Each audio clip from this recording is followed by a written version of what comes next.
Good day, good afternoon, good evening, everyone. This is Viper of Viperland, and I swear that my camera's set the same way, but I feel bluer today. It's probably this. Sometimes I forget. Also, hey, Apache and Duel, how you doing? Welcome to Viperland in the chat. Hope you're having a good weekend, or hope you had a good weekend. It's almost over, but, still time for Umineko.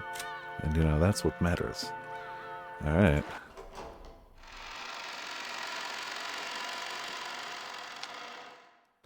Continuing on. I feel like Chapter 2 has taken forever, but I forgot that all of July was kinda, nothing. Because it was just con and family and cold, and all of July didn't happen in terms of streams, so I kind of get it, I have not reinstalled things, so we still have this.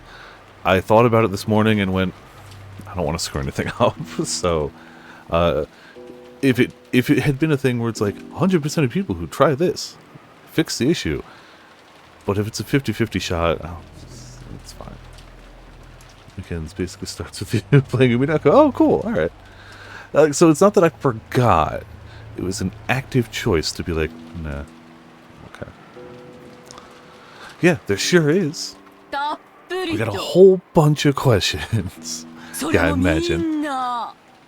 In fact, every one of us does. So, I don't remember why I was looking up Umineko voice actors. But her voice actress started work, like their first behind the voice actors credit is like 1985. Which is bananas. They've been killing it longer than I've been around. And that's fantastic. And insane. So much that we almost want to have a lottery to see who gets to ask first.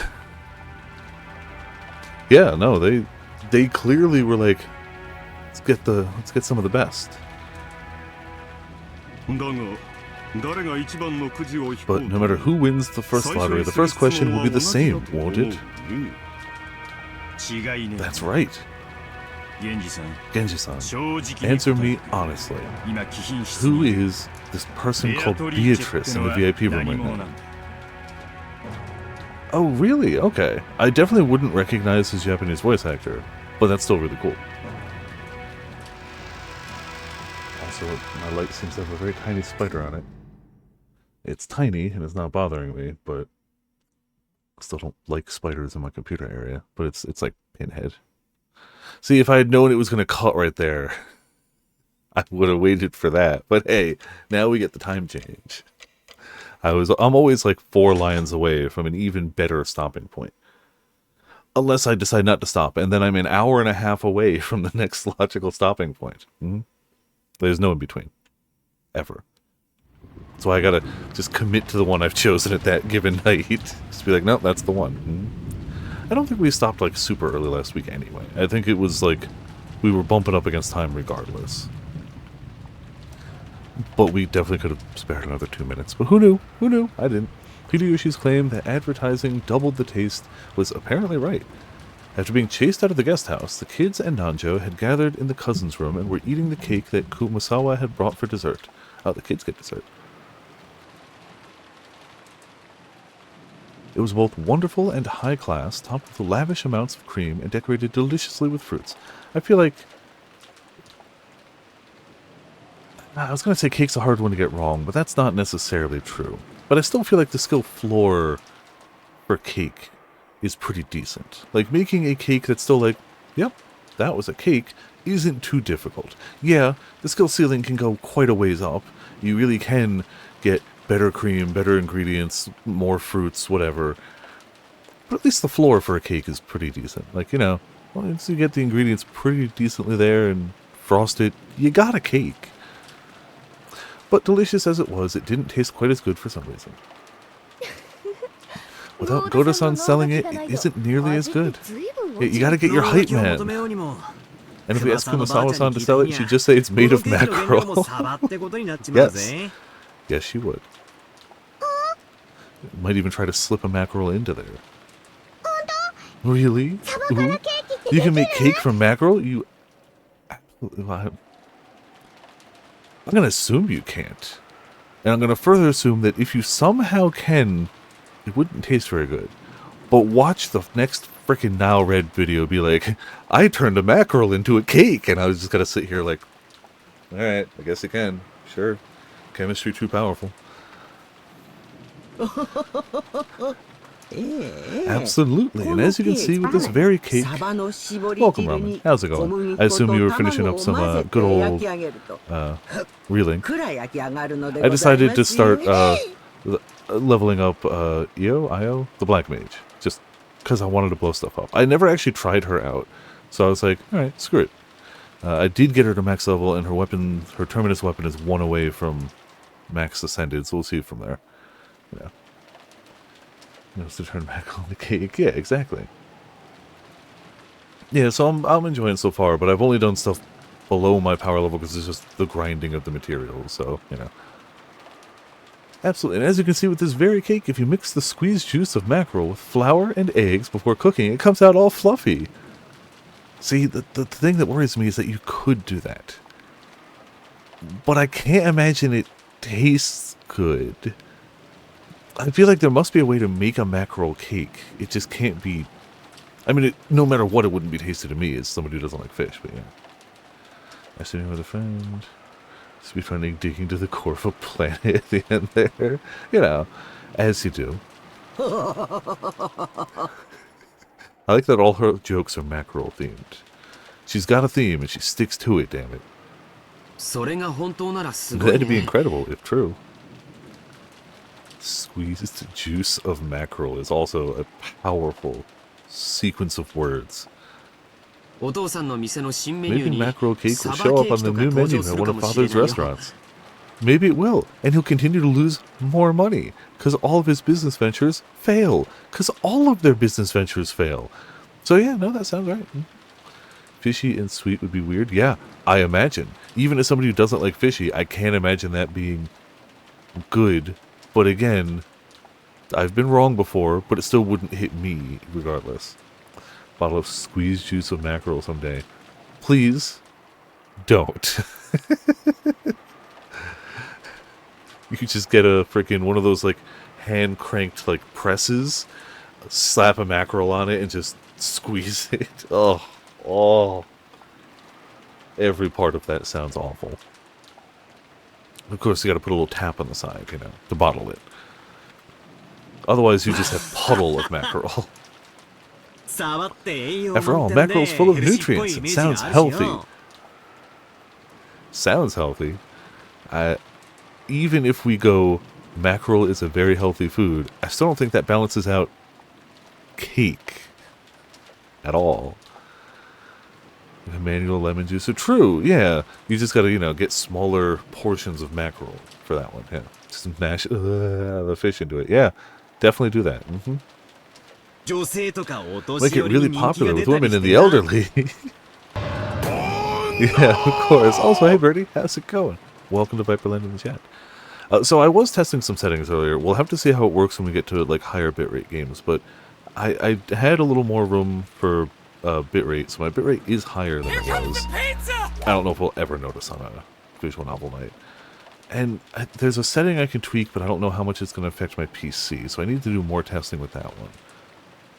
But I had, we have bitrate? Yeah, well, I mean, we had a bitrate, now we have a slightly higher bitrate.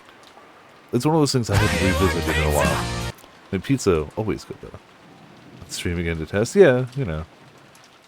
So I did my test earlier. I wanted to side by side because Potts mentioned last night that the mount I was using in Guild Wars was causing bitrate issues because it had this big particle effect because the skin I had on it, which makes perfect sense, but I hadn't thought about it. So I looked at the clip of that, and then I re-recorded a similar clip, and I tried that, and it looks the same to me, so I don't know if the bitrate helped it any. I don't know if the other setting will help, but I didn't want to test it live for this, so I'll test it another time. I didn't want to screw up Umineko. Especially because we definitely don't need it for Umineko. It's fine. It looks great. It's a still image. Even if I did this and started throwing glitter at the screen, who'd care? It wouldn't matter. It's still... It's a very good visual novel, but it's still a visual novel. It won't matter. But I'm not going to get anywhere near it. Yeah, same. Girls won't eat something that weird. Even the elderly would wish to decline. But it's delicious, you know? Kumasawa was really cheering up the mood with her classic mackerel jokes. You know, she may only have one thing, she makes it work. But the sound of the downpouring rain kept turning their attention towards the mystery guest.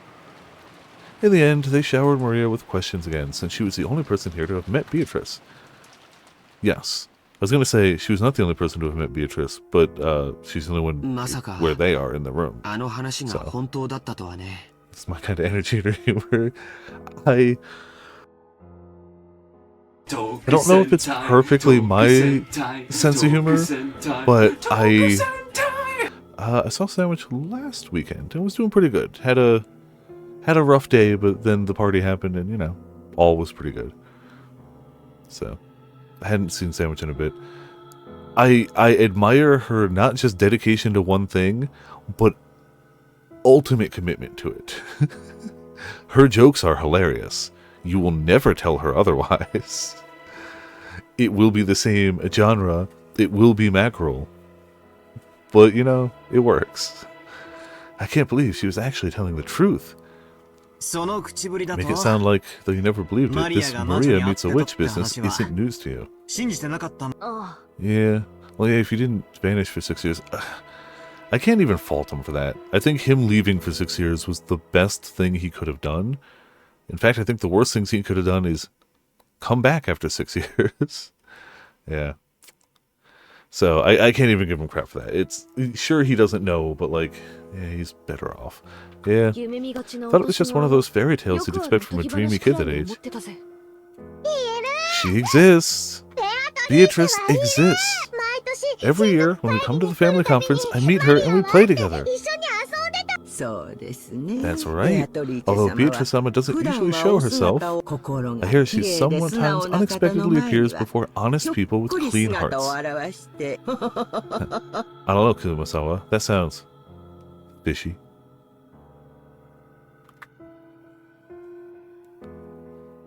Beatrice referred to that character in the fairy tale about the Rokenjima witch. Thank you. Yeah, like...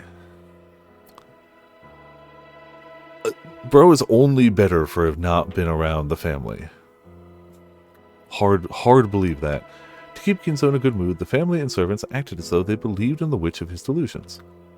That's how Rokenjima's fairy tale, or maybe ghost story, had come into being. To the family members who knew that backstory, the fairy tale of the Golden Witch wasn't something to be taken too seriously. However, they were never able to say that out loud in front of Kinzo. Because of that, the legend of the witch carried a lot more weight to someone like young Maria, who didn't know the story of how it had come into being. That's why Maria believed in the legend of the witch. She accepted it entirely. That was only natural for an imaginative girl who believed in witches. So people had avoided saying things that would betray her dream. I mean, except her mom. Her mom definitely would say things that betrayed her dream, but then would also blame her outburst of saying things that would betray her dream on her being possessed by a bad witch. So, I don't... She both hates this part of her daughter and also feeds into it to get forgiveness, which is so even more fucked up. Like, every part of her is messed up. Every part of her interaction with her daughter, specifically, I guess. I don't know if the rest of her life is messed up, but her interactions with her daughter. On the contrary, they had worked together to say and do things that would help liven up her dreams without her knowing. So when Maria-chan was showing us that candy that supposedly came from Beatrice, I figured someone subtly slipped it into her handbag. I've done similar things a few times in the past. Secretly placing sweets somewhere. Imagine even Kumasawa-san, or rather all of the servants, and everyone in the Ushiromiya family has done it once or twice. So, if it'll make a small innocent kid happy, you might place a sweet somewhere and have everyone join in on keeping the secret alive for her. I mean, till now, I guess. Come to think of it, I'll bet you do that kind of thing all the time, George Aniki. Who knows? It'd probably be boorish to admit to such a thing out loud. George admitted it while being extremely wary that Maria didn't find out. In other words, it's kind of like Santa Claus. To protect a kid's dreams, the parents plot together and lie, setting presents at the bedside of a child fast asleep. After all, you want to protect a kid's dreams, right? Obviously, I've known Santa doesn't exist for a long time now. I assume Maria's just in the corner with headphones, just going, Beatrice, Beatrice, Beatrice, ooh, Beatrice, ooh, Beatrice, ooh. I assume that's what's happening here. Listening to her Beatrice, ooh, remix, obviously. Rosa is awful. Like, it's so, like, it's layers of awful. Just beating her daughter would be enough to be awful. You could have just ended there and been like, yeah, no, she sucks. That's terrible. But, like, there's layers and manipulation to it, too. It's not just beating her daughter. But again, that's all it would have taken. But if there's no reason to wake up from a dream like that, I wish I could have believed it all my life. Yeah. Because adults know that the world is filled with terrible things. They all want to at least protect the pure dreams of a child. Ooh. Beatrice exists. Exists. Yes, she does. Beatrice-sama does exist, right? Some time ago, when I was drying mackerel to make some black tea, she really does just slip that in there, too. Just, drying his mackerel to make some black tea, suddenly... Well, it basically goes something like that. Supposedly, at least. So simply put, this was supposed to be a witch that no one but Maria believed in. I wouldn't phrase it quite like that. The point isn't that we didn't believe. We were all trying to give her a chance to believe. So this is about not betraying a child's innocence. But Santa doesn't exist in reality. If you don't want kids to be all disappointed when they learn the truth, you'd be better off not showing them that dream in the first place. Is the fact that I think like this proof that I'm still a long way from becoming a full adult? It just means maybe you shouldn't have kids. Just go with that. The true nature of the Rokkenjima witch was finally starting to take shape in Balor's mind. Balor's like, why would I lie to my kid? It would just hurt him later. Nah.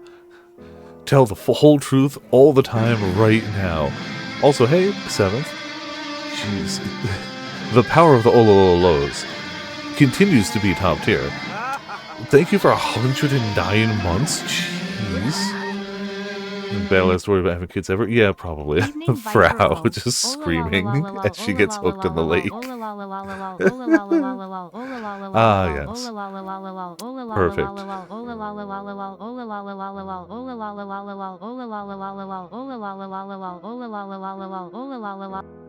Ah, okay. Obviously, 109 months is ginormous. Thank you, 7th. Hope you're still enjoying, having a good time. Hope your weekend went well. The Monday doth approacheth, unfortunately. Though, I don't think Monday's going to be bad this week. I don't think this week's going to be bad. The work's been alright, but, you know. Monday's still Monday. I don't get to sleep in on Monday, so that automatically makes it not good. The true nature of the Rokkenjima witch was finally starting to take place in Battler's mind. However, their current situation overrode this understanding. And in fact, it completely overturned its very premise.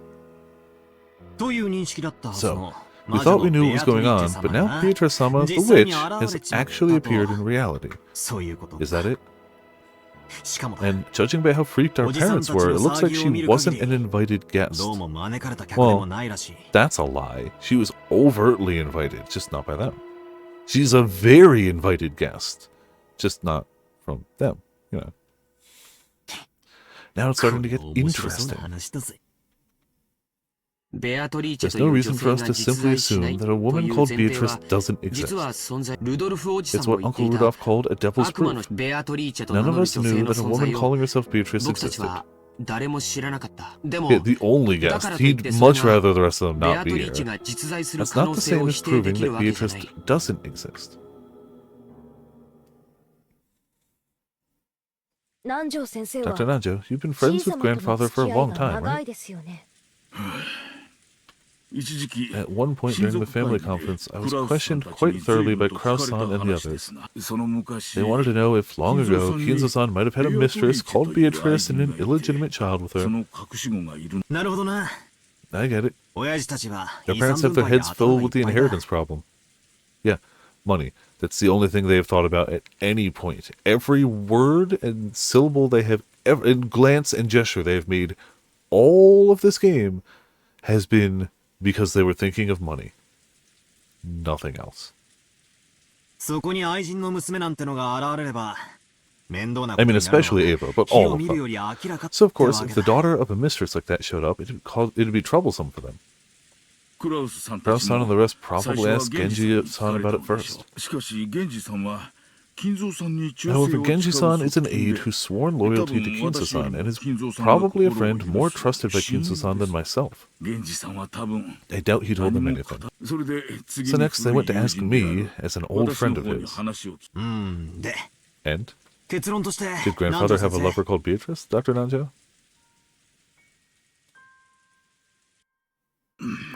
He did.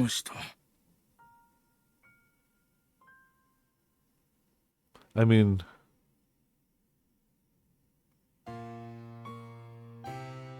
Okay. No, I have never met her. However, I have heard from Kinzo-san that he had a relationship with a woman like that. He said she passed away a very long time ago.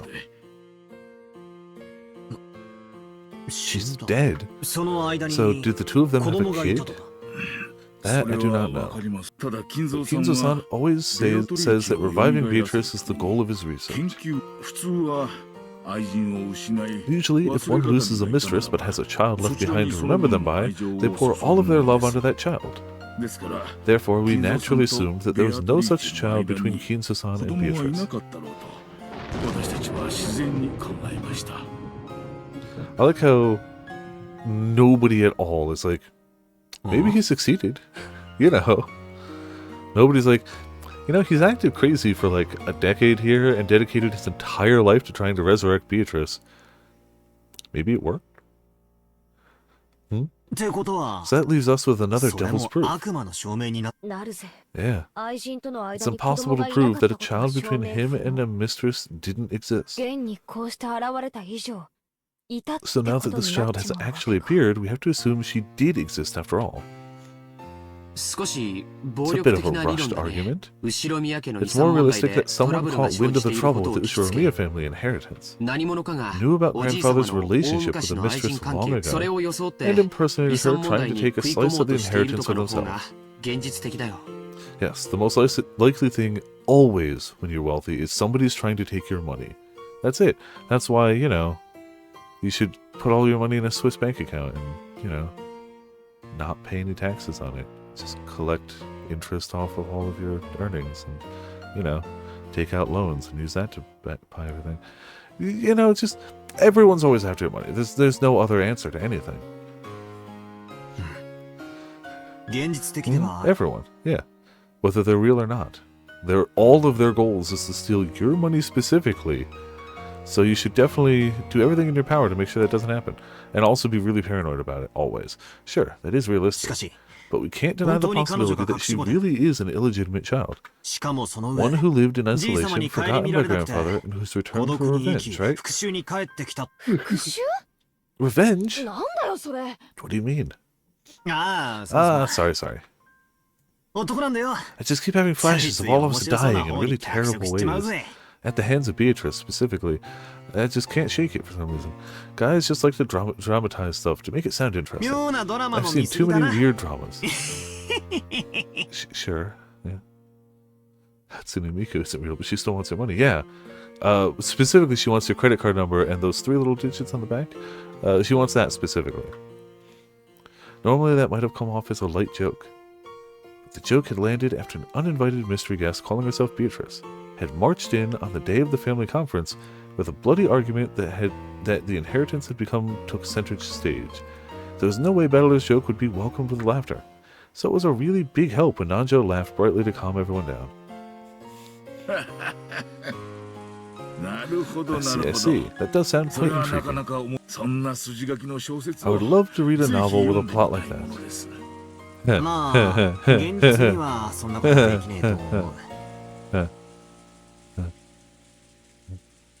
Alright, back to Umineko. Well, doesn't that actually work? Well, I don't think that could actually work. After all, right now, on this island, there's 1, 2, 3, a full 18 people, right? If anyone tries to do something weird, they'll immediately get caught. Yeah, sure.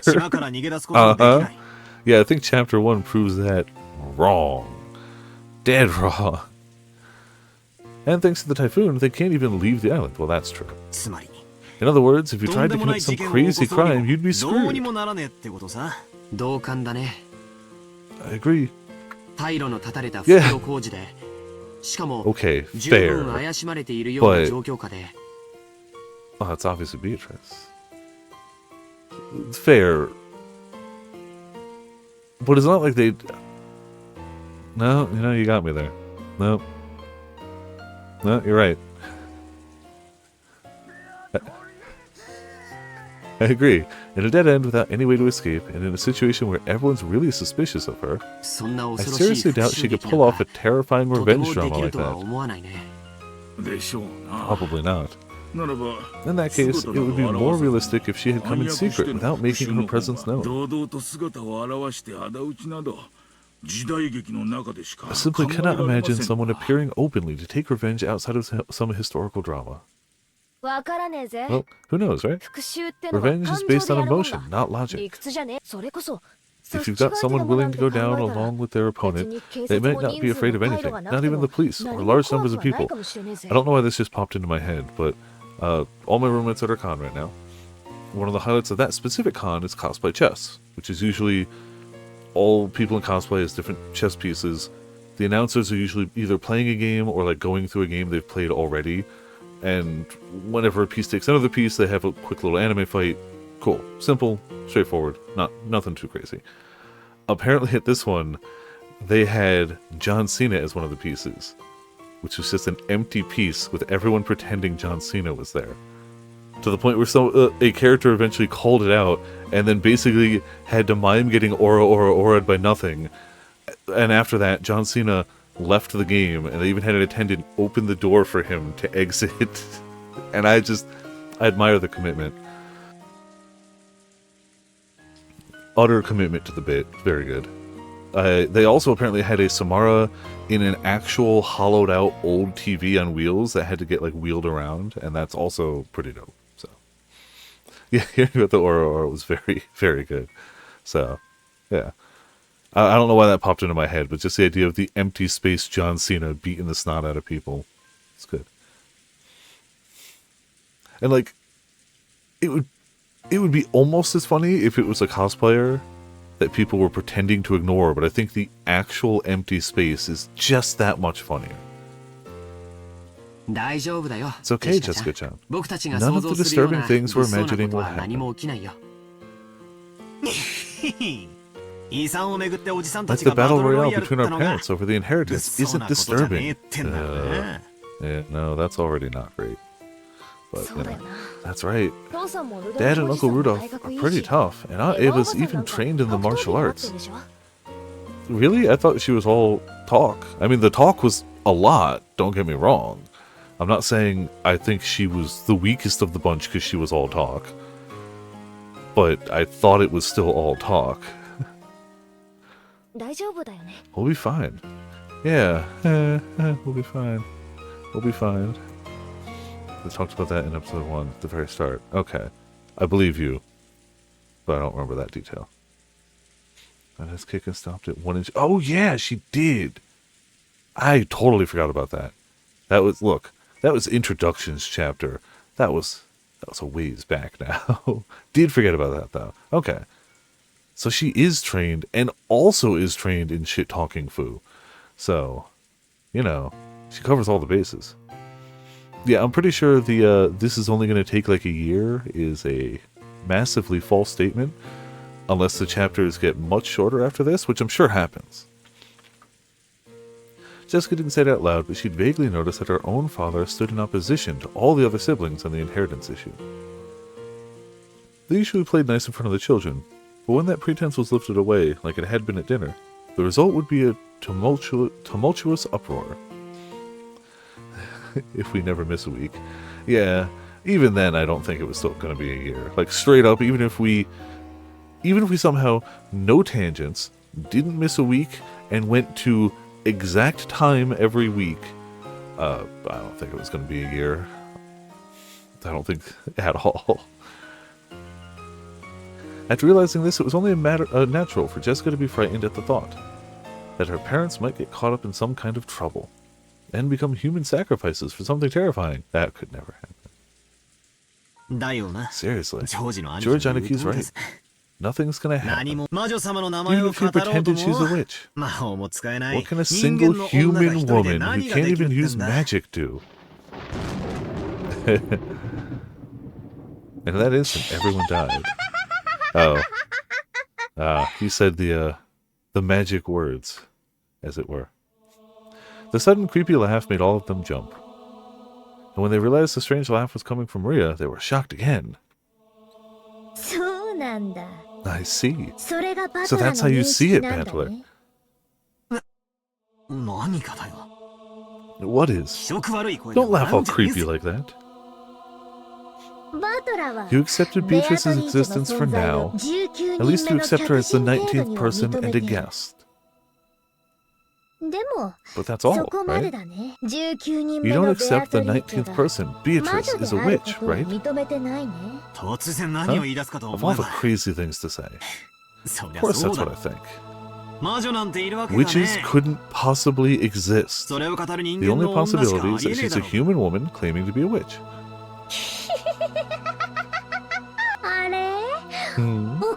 Isn't that odd, Battler? That's a devil's proof, isn't it? Of course witches don't exist. But just because you've never met a witch, that doesn't mean you've proven that witches don't exist, right? That's right. You're not wrong there. I can't prove that witches don't exist. However, even if I can't prove it, I can claim it. Oh, man. I claim that witches don't exist. Why? How can you claim that witches don't exist even though you can't prove it? Because things like that don't exist. Yes, he also commits wholeheartedly and believes with all of his soul.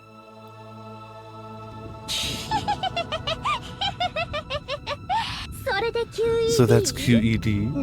You finished your proof without any evidence or basis? Well, you've already said you can't prove it, so no. Now there's a typical case of the ignorant willfully ignoring the shallowness of their own knowledge. A reckless suspension of thought. This does really prove that, A, she listens more than people give her credit for, and B, is smarter than her normal way of speaking and ooze imply. You know, almost Christmas means it wasn't Christmas. It's true, though. He wasn't wrong. That moment of the live-action movie is still one of the best parts, though. I don't know if I've ever mentioned this to you, Pachi. If you've never seen the live-action Phoenix Wright movie, please go out of your way to do so. It is the greatest live-action video game movie. I have no trouble stating that. Then there's only one way to resolve this, Maria. I still gotta watch the Yakuza one because it's the same guy, but I haven't actually seen that yet, and I need to see that. The witch's side needs to show some proof themselves. It's the devil's proof again.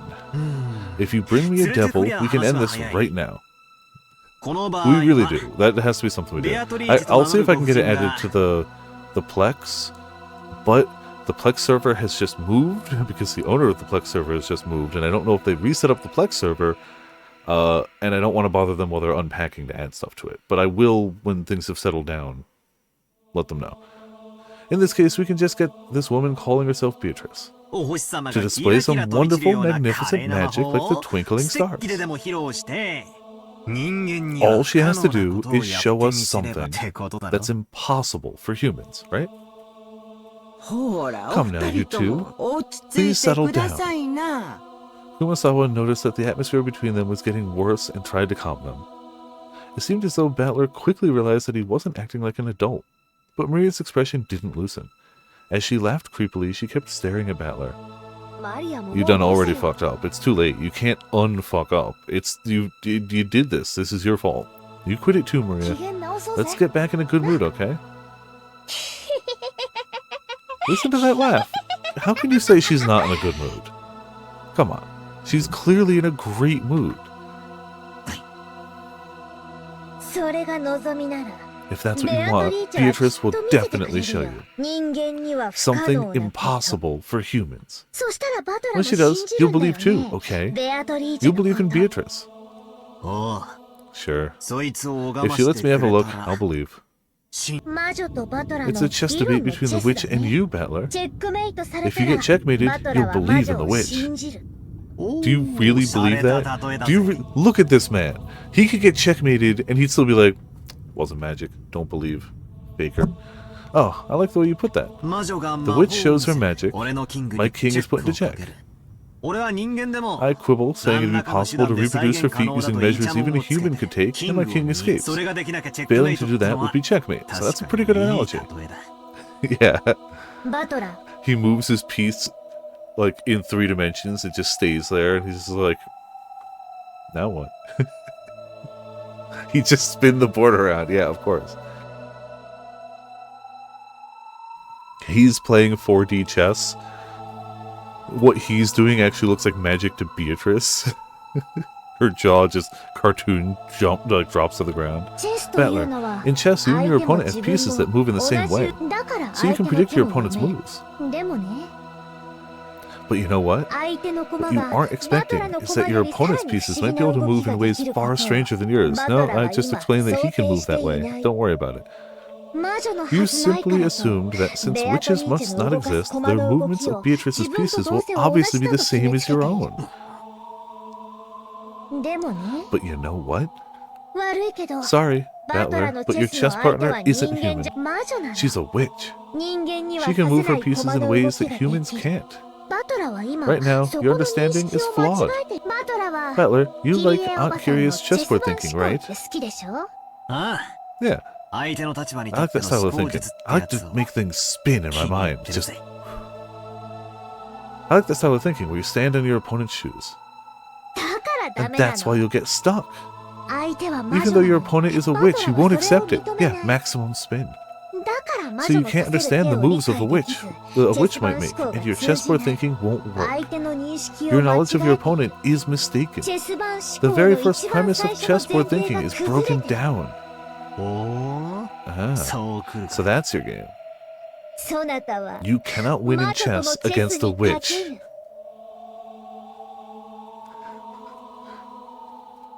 Because she'll cheat?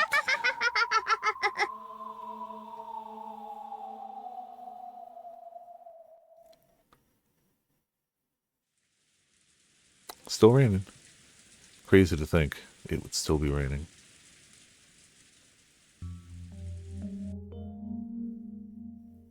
I don't know what happened after that. These servants were strictly ordered not to approach the dining room. In shambles. I see. So Shannon, have you ever met this person called Beatrice before? You know not what you ask, good sir. I don't know. That was a slightly odd way to say it. Excuse me, it didn't quite sound as if she was saying her memory was hazy. For us servants, Beatrice-sama is the second master of this mansion. Some people say we've spread that rumor because of the master's influence. But even when I just started working here, the story of Beatrice-sama was already being whispered of. I've heard about it before. If you don't show her respect, you'll get cursed. And at least one servant actually did meet with an accident, right? Yes. But it's true that some people believe more than others. I believe respect for that sort of thing shouldn't be forgotten, so I've never doubted that she exists. I vaguely believed that a shadowy being called the Golden Witch existed. And then that witch, whose existence was so shadowy and obscure, actually showed herself and entered openly through the entrance hall. Is that what happened? I don't know. I don't know anything. When you brought her dinner, did you talk about anything? No, nothing, she lied lyingly. I see. I mean, she has to lie now. Like, still, a witch that eats food somehow doesn't sound so realistic. Maybe after all, it's just someone who knows about the witch legend on this island, someone who's taking on Beatrice's name. シャノンちゃんはベアトリーチェを多分お屋敷の守り神みたいに思って敬ってきた気持ちがあると思うんだよ。I think you've probably come to respect Beatrice and think of her as something like a guardian god of the mansion. So when a person appeared actually going by that name, maybe you were a little disturbed. Disturbed enough to make a deal with the devil with her? You know, it's the only reason you love me. That deal. You're gonna propose to me and I'm gonna accept just to spite her. You know, that deal. Yeah, that's right. I guess that must be the case. George was slightly at a loss at what to do about Shannon's downcast appearance. Maybe not just Genji, but even the young servants had been ruthlessly questioned as to whether they knew anything about this Beatrice person. Thinking that, he tried to cheer her up somehow. Surely, just like Maria and Jessica, Shannon was unable to fully hide the agitation caused by the sudden visit of this person calling herself the Golden Witch.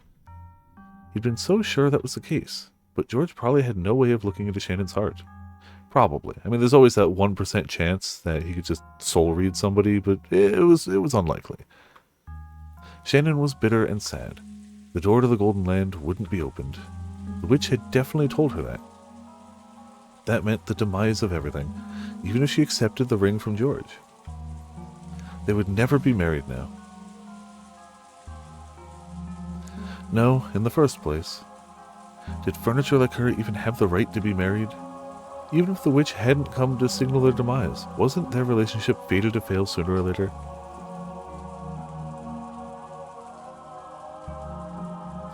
Had she turned her gaze to focus solely on those fun days spent with George, while purposefully closing her eyes to the sad reality?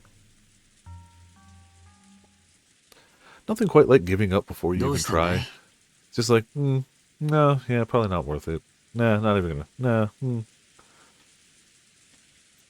One pipe-smoking wench tells you, ha-ha, and you're just like, oh. What a legend. Why try, huh? I mean, if you try, you might fail. You might be destined to fail, no less.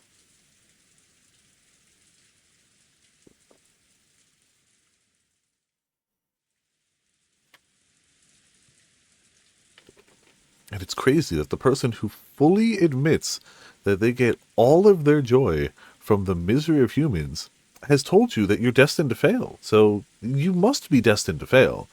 Because why would she lie?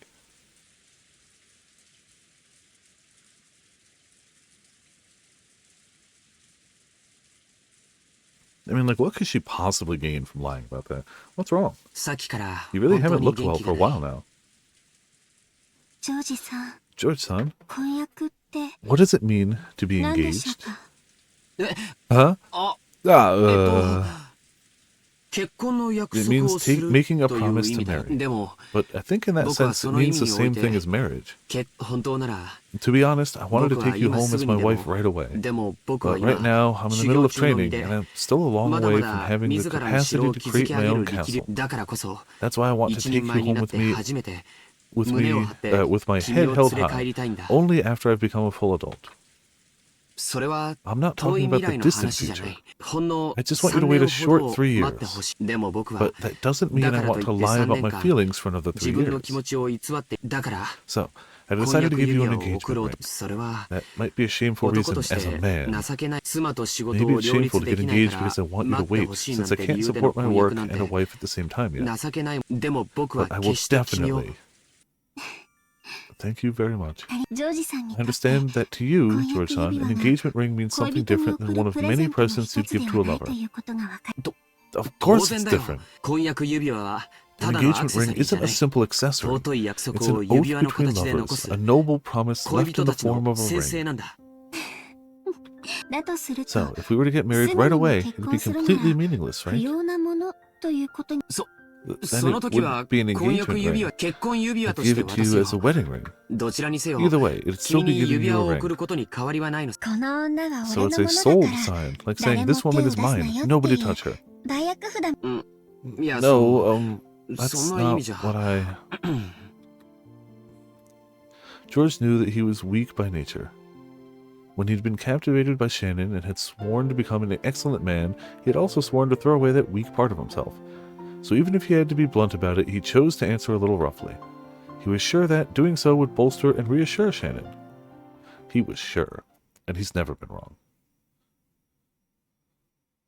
いや No, that may be そ true. の通りさよ Sayo, 君を I'll make you my wife. 僕の他の誰に I もやら won't ない give you to anyone else. 僕だけのも I'll のに make す you る mine alone. だから So no one will lay a 誰 hand も on 手を you. 出すな George isn't a wrong sider. He's always right. Yeah, of course. Also, hey, Ark, how's it going? Welcome to Viperland in the chat. Click. I've been here, so alright, cool. What were you playing? そういう指 That's 輪 what だ this よ ring is. 間違いない Without a doubt. ありがとうございます。 Thank you very much, George-san. ジョージさん、本当に I'm truly happy. 嬉しいです。 Then, George-san, if it was decided by fate that this engagement ring, that this promise could never be fulfilled, would you still give it to me? Oh, okay, gotcha. Excuse me. Let's collect Oculus. Give you a strong unit, make you work for a lot of stuff, you know. You can never truly win no, that's a lie. You can never truly win as a free-to-play gacha player. I was about to say, you can never truly win as a gacha player, and that's false. If you have a massive amount of disposable income, you can win. Pay to win? No, gacha games would never. Shannon tried to ask that, but she swallowed her words. Because George had already spoken the answer. George had said it. He had said that to him, an engagement ring was infinitely similar to a wedding ring. Therefore, accepting George's ring had a significance far more sacred than a promise to marry. だから So, 僕はあえて I'll これ stop を calling this an engagement 婚 ring. 約指輪と今からこれ From は now on, this 婚 isn't 約 an じゃない engagement. 結婚指 It's 輪 a だ wedding ring. Is that いい really のでしょう okay? か。神様の Is it 祝 okay 福も to なく just proclaim that we're 私 married たちが without 結 even ばれた God's ことを blessing? うん Yeah. 神様も It's enough to 父さ tell んも God, 母さん Father, も and Mother す about べ it て事後 afterwards. 報告で僕たちが We'll tell 二 them 人は all 結 that ばれ we've たと been. 一 We'll 方 tell 的 them all に that 宣 we've 言 been する married. それは No one 誰 will に be も able to 覆 undo せな it. い ジョージさん、 George-san, 僕は I'm not 一時 saying の this 感情 because で of 言っ a てるんじゃない momentary emotion. 今だけの I'm 君を not 見て just 言って looking at るん how じゃ you ない are now. 明日の君 I'm も looking at the you of 明後日 tomorrow, の of 君 the も next それ day. こそ未来の老後の君す You ら could も見 pay to 据え not て言っ collect てい these. る You would. I believe it. Yeah. Yeah. She can do anything she wants, of course. But you know, she's gotten better, but she still lapses into that furniture mindset. I'm even gazing at you as you'll be in old age in the future as I say this. いつも You're always ジョー talking ジさ about んが that, 話 George してい son. ることですよね。 And this may, maybe not. I haven't played it. I haven't played most gacha games. It's not gonna change. 元気な子 About how 供 you や want to 孫 enjoy たち your に old 囲 age ま slowly, れて surrounded by healthy ゆっ children く and りとした grandchildren. 老後を過ごしたい。 Yeah. その時 At that time, an older 僕 you の will be 隣には beside そ me. れを僕は That's 予 what I 告 expect. いや No, what I foresee. Yes. 必ずその Because 日は that 訪 day れ will るから surely come. 必ず Will it 訪れますか。 surely come? 信じてもいいですか。 Yes. 必ず Surely. 絶対 Definitely. それを And this ring 言葉 proves でな it い without 形で証明 words. 見するのがせて Please ください。 show me. あ Ah, ああこれさ here it is. We got you play as the Mahjong Gacha? Not gonna happen. Nah. I'm more likely to become a Final Fantasy XIV Mahjong addict than I am to play the Mahjong Gacha. Yeah. George, thinking he was being told to show her the ring, hurriedly took out the ring box. I will not, Pachi. However, if you're looking for a Mahjong Ramen used a ticket to get me to play an entire stream of Yakuza Mahjong so I could try to learn the game. And I definitely remember all of the details. 100%. You'll discard your backlog for Mahjong Souls. I will not. At all. Even though he had practiced so much, he hadn't been able to do it cool. But Shannon wasn't looking at that. In her straight and direct gaze were vague tears and a smile. She focused her eyes on George's eyes. No, on something she could see beyond his eyes. 私に Please. その未来を Everyone else here is unenlightened. Look, I had a peek at enlightenment and went, doesn't seem that great. No, it doesn't. It tries to. It doesn't do a terrible job, but I also had just Ramen in the wings telling me with actual stuff. So, it does have like a text tutorial and it does show you like winning hands you can do, but to me that wasn't quite enough. But it's not like it doesn't try. It does its best, yeah. Please show me that future. But I wouldn't say, no, that's all you need. Definitely, because it's not. Yeah, I'll show you. Surely. I promise it. And not just until old age. After we die, too. Even when we become spirits, we'll always be together. Shannon wiped away her tears and took the ring box. Inside was a diamond ring worthy of blessing the two of them. George said the line that he'd practiced over and over again inside his head. I want you to put this ring on whatever finger you'd like and have that be your answer. So by tomorrow morning... Shannon smiled, took the ring, and actually took a positive action in her life! Damn! And with a completely neutral movement, put it on the ring finger of her left hand. It really had looked like such a natural, ordinary movement, and for a while George was stunned. I like the Disney-ass music going on for this. Okay, I'm pretty sure I saved a lot of that. Like, I'd have to go back to it. Like, I would definitely have to go back to it to refamiliarize myself, because I have not touched any Mahjong since then. At all. At all. But, yeah, it did happen. I technically know the basics of Mahjong and could probably pretty quickly refamiliarize myself. No master, by any stretch. This is my answer. You don't update the sprite? You cowards! You cowards! Come on! Come on! You gave her the CG for it and you don't update the sprite? George-san. I mean, would it have been that difficult? It's fine, I'm not gonna lose any sleep, but like, would it have been that hard? Shannon, no. Sayo. Even when we become spirits, we'll always be together, George-san. There was no blessing from God, no pastor to witness, nothing. But the two who were married proclaimed it. Two souls were joined here today.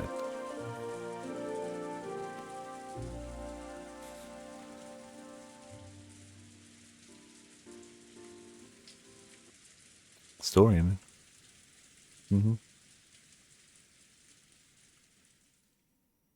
Glass shatter? Nope. Nei-san, you're a fool. Is that so? And the OG sprites never show her hands. Oh, so they didn't bother originally. Okay, I mean, that checks out. Even though you're furniture. I feel like... I don't know. I feel like I've seen enough games where, like, they put in details that you'd never possibly be able to notice. And it's not a difficult detail to add. I feel like they should have. That's just my take. Game's a 9 out of 10 now. Sorry, I don't make the rules. They definitely should have with the new sprites. But, like, you know. Even though you're furniture. Even though you're furniture. 私、 I'm not 彼 furniture. も Not anymore. 嘘だ。 Liar. どうして自分 Why を are you 騙すんだ fooling ろう。 yourself? Bro sees somebody bettering themselves and goes, No, you can't. How could you better yourself? I don't believe it. I refuse to better myself, so how could you have done it?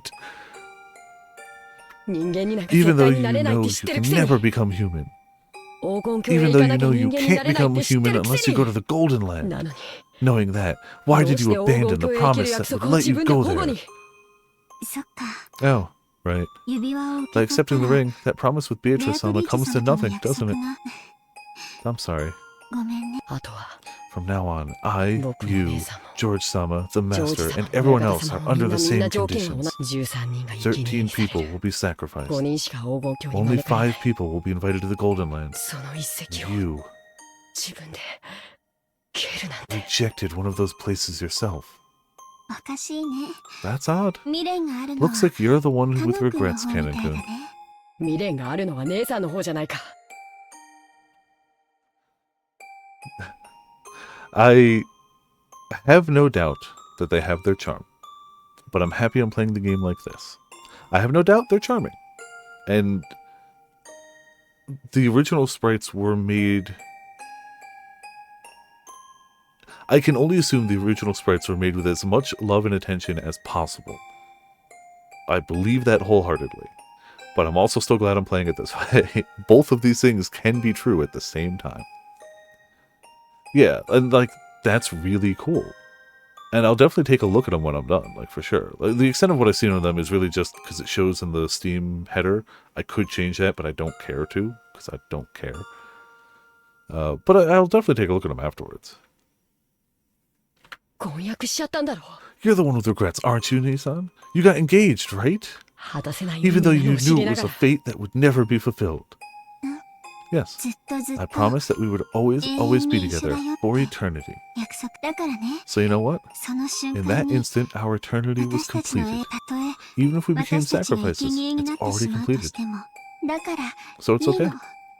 未練があるの Canon, は、 you're the one who むし actually ろ has 私 regrets. たちは We're 神なんでし furniture, ょ。 right? 私たちは We'll どう be いう freed 結 no 果に matter な the ろうとも result. なら、 So it doesn't 黄 matter 金 whether we 鏡 go に to the 行ける Golden か Land 行 or けない not. なのに、カノン君は And 黄 yet 金 you're 鏡 set へ行 on くこと going に there. どうしても人間になりた You い want ん to でしょ。 become human no matter what, right? どうして Why? 人間になりたいか Because ら I だよ。 want to become human. Oh, I'm sure. That is a ways away, but I'm sure you've got a playlist just spirit bombing over your head every day. I don't doubt that in the least.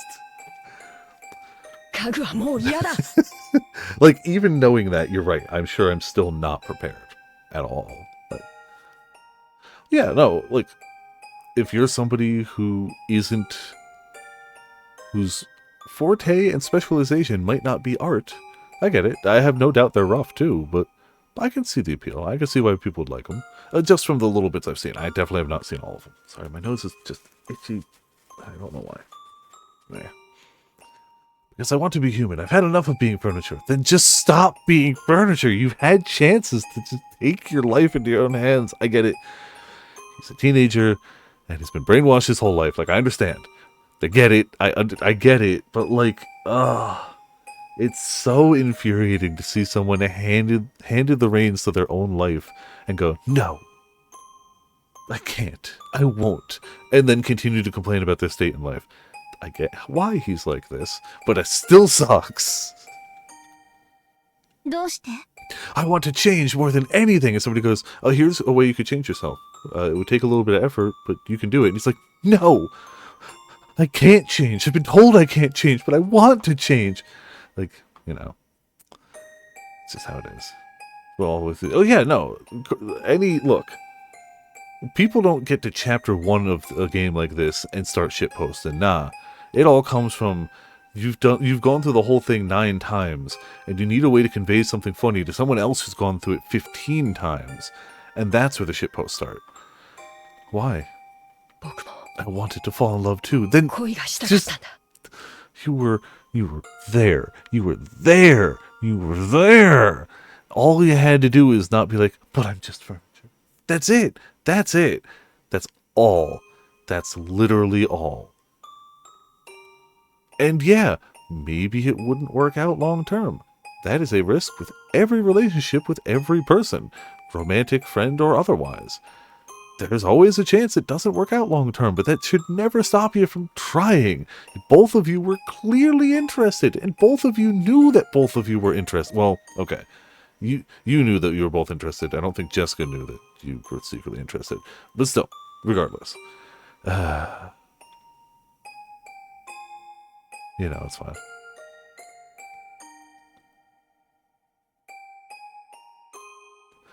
Yeah, Natsui has some, yeah.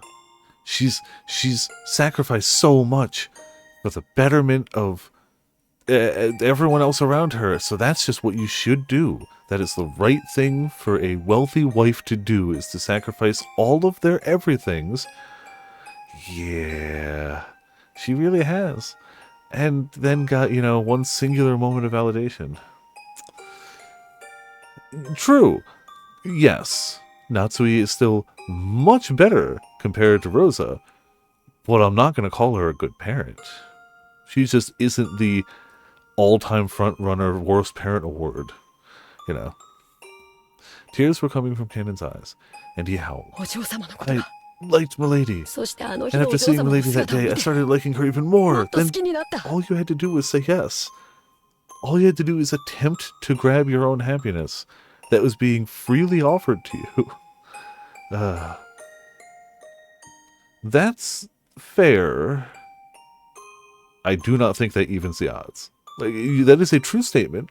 Rosa, at least when she's in her more clear moments, recognizes that what she's done is deeply messed up, whereas Natsui definitely does not realize whatsoever.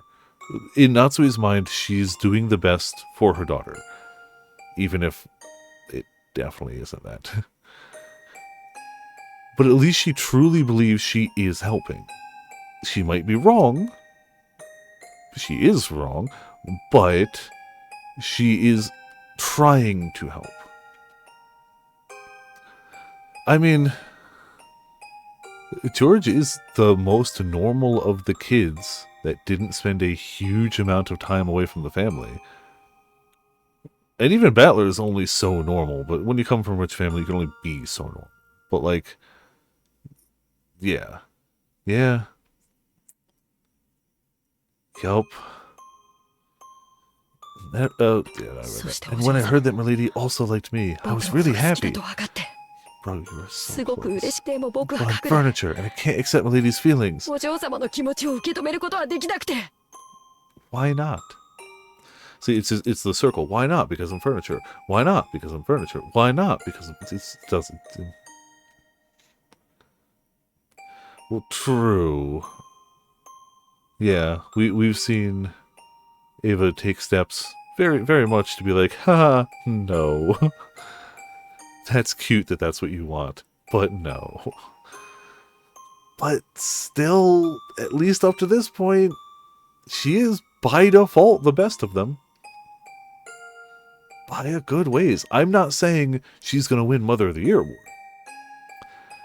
But via comparison, seems like a saint. 100%.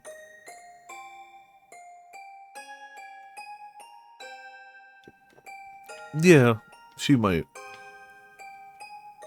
Rudolph Lucky, a good parent. I don't know if we've really seen enough interactions between the two. He doesn't strike me immediately as a terrible dad, but I really don't know if we've gotten enough interactions for me to say my take on their them interacting yet. I can definitely tell he's not a good husband. That is apparent. That is immediately apparent.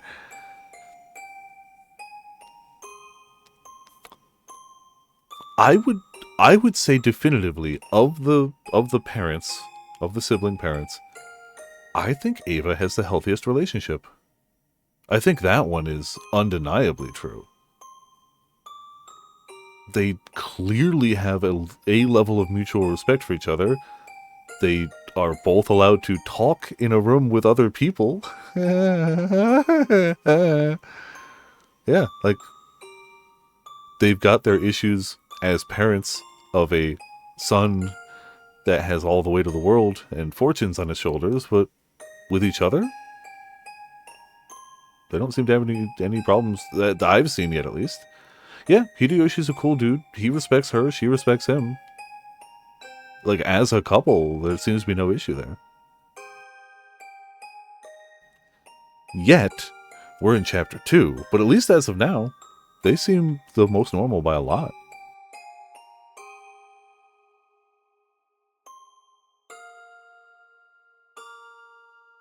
And Hideyoshi, like, he's chill, but he's clearly intelligent. He knows what's going on. He sides with his wife, but also tries to prevent as much drama as he can without putting her down or shutting her down.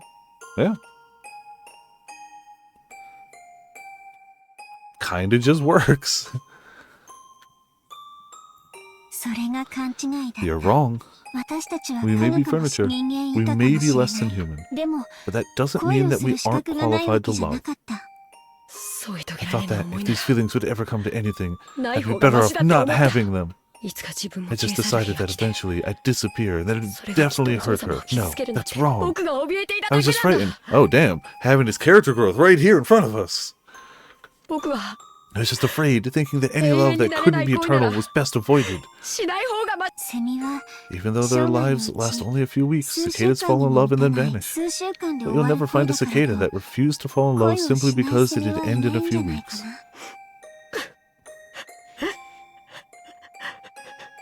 It is a shame the realization comes too late, but improvement for the future, you know. I mean, yeah, look, they all want the money. But it's nuts that they just are kind of better. Yeah. Kind of crazy. Especially because of how just evil she can be to other people. With a smile on her face, of course. Yeah, at least as of what I've seen, Hideyoshi is the best of them. It helps that he married into the family, but even other people who married into the family got messed up by the family. I mean, Kyrie is also good, but she's just attached to Rudolph, so she's never going to get any amount of respect or anything. Like, I have also think Kyrie is very good, but because she's in a shit relationship with a shit husband, it's never going to be the same. It's just how it is. Whereas with Eva and Hideyoshi, they do care, so they can both kind of be present and be there and say things and show respect for one another. Whereas Kyrie doesn't get respect, even though we've seen that Rudolph clearly understands that she is a very intelligent person with a great way of thinking about things that could be very beneficial monetarily, aka the only way he cares about. And still is like, shut up, honey, men are talking. And like,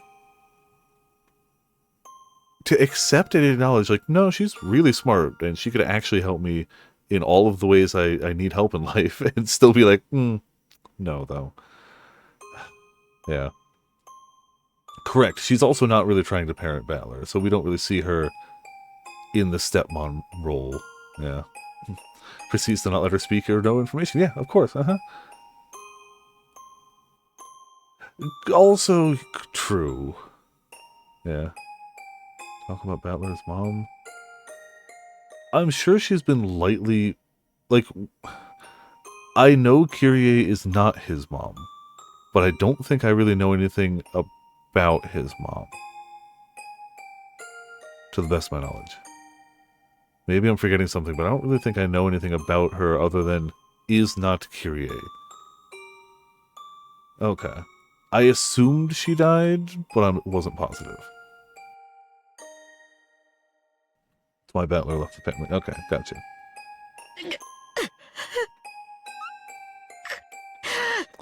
It seemed that Canon was still muttering his regrets, but by now it was all jumbled up with his sobs. あの魔女が憎い That witch is detestable. Why did she plant these feelings in me? Bro, you just had your どうして growth こんな moment. 気持ちを植え付け Why blame the witch? Why not just go, man, maybe I should see if Jessica still has those feelings or something. Like, you were so... You took it further a step closer and it's still just like, Oh, but it's someone else's fault. あいつ You were so close that it's 妙ないたずらをしなければ僕はお嬢様のことなんか If only she hadn't pulled that bizarre prank, I wouldn't have paid Milady any notice. ベアトリーチェ様 Beatrice-sama はひどいね is detestable. カノン君に To make you cry bitter そうや tears, っ she て played 悔し games 泣 with き your をさ fate. せるでも But I don't think things 魔 went 女 as the の witch 思惑は expected. だって After all, knowing love isn't a regret that ties you to life. It is the destination we're supposed to reach on our journey through life. Yeah. Yeah. Well, still raining. Well now, Ken. That promise you worked so hard for has now come to nothing.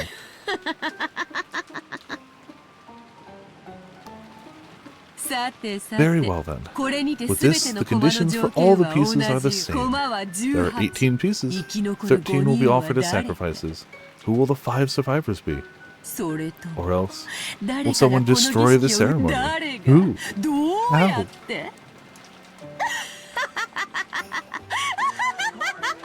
Yeah, no, like, I can be frustrated at the way it's going down, but I understand how he ended up there.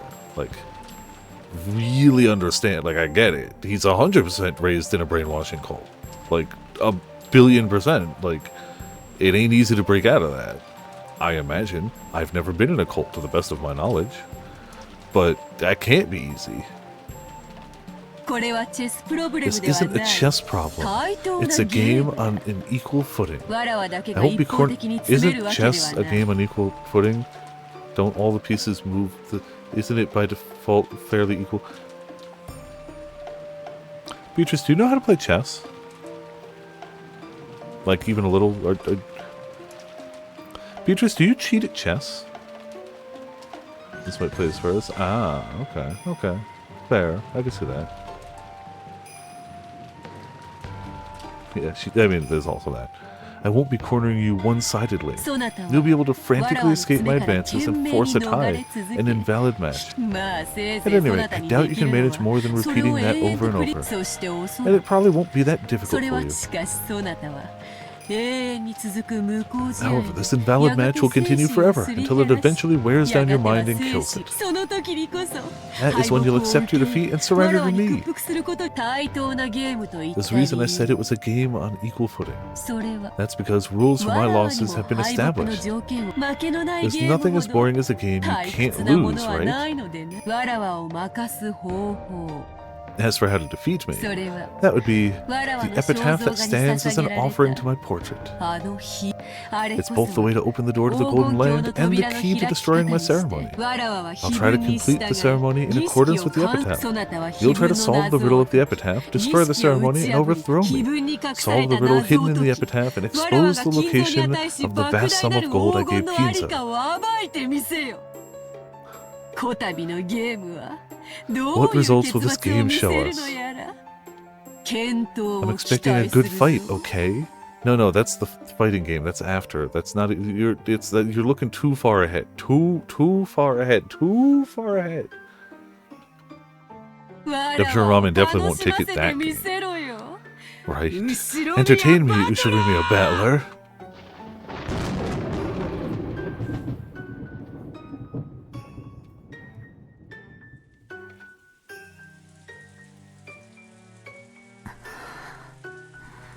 Does the house have a chapel? I mean, he does love all things Western, so I kind of get it. It tracks, but it's still weird. Still weird. It tracks with what we know of Kinzo, but is still odd. Wait, so you're saying they could have faked their marriage in an actual church in the mansion, and chose to just not even do that? I don't care. As long as they're happy, I don't give a damn. But, like, the option was right there. They don't cut internet. Well,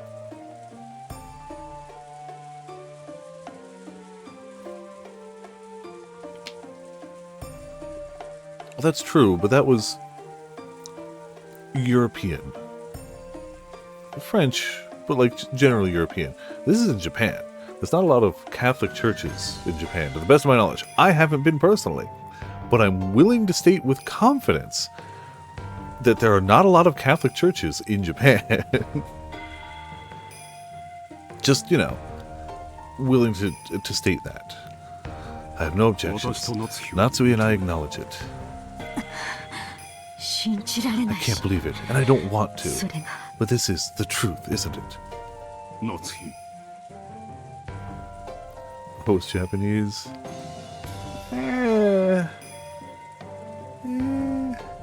One was, yeah.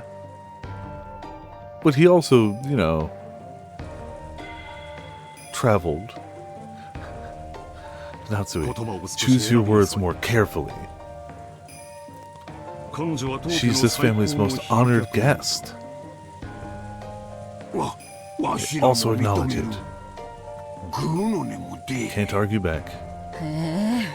Yes, I acknowledge it. I have absolutely no complaints. I can't believe you actually. You have my honest respect. Me too. Incredible. I genuinely respect you. So I have to acknowledge it. I acknowledge it too. I still can't believe it. Still, what can I do? You've proven devils. It's your victory.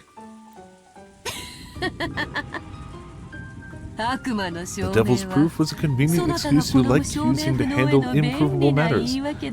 But now it's become your mortal enemy, has it not? Don't torture me, mighty witch. I've already acknowledged you. I resigned. Kyrie, do you still have objections? I must have everyone in agreement. If you alone will not acknowledge my existence. As the witch laughed boldly, the siblings started getting frantic. They were afraid of displeasing the witch. Kyrie lightly closed her eyes and after keeping silent for a while opened her mouth.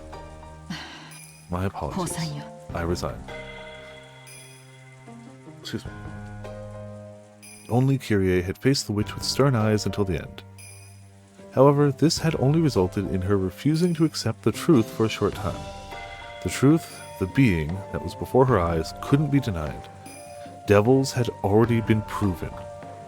Man, imagine proven devils off camera like that. I also acknowledge it. You are Beatrice, the Ushiromiya family alchemist, and a user of great magic. Of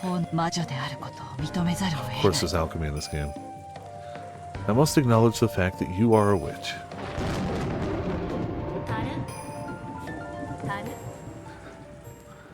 Did that place... Was that the same Taru?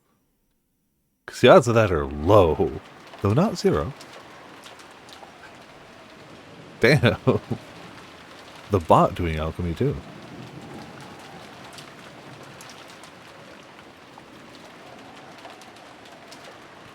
Still raining. And windy.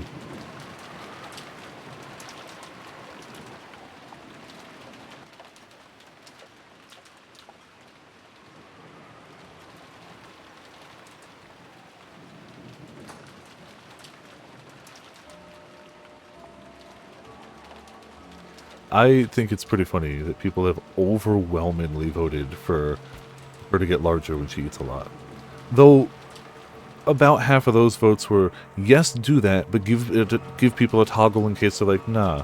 Which I think is reasonable. I would even argue have it on by default, but give people the toggle to be like, nah. Which is totally doable.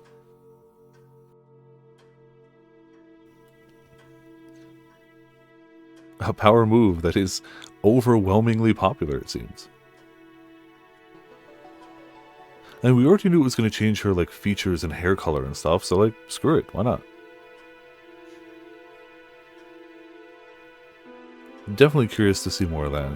And or eventually play it. I would think we're still far away from a release date, but, you know, eventually.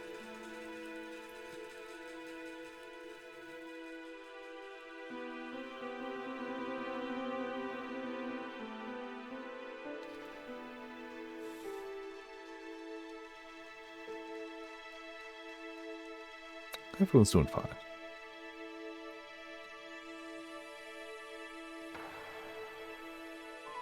And nothing bad will happen. I like that they keep cutting to the sexy Beatrice portrait.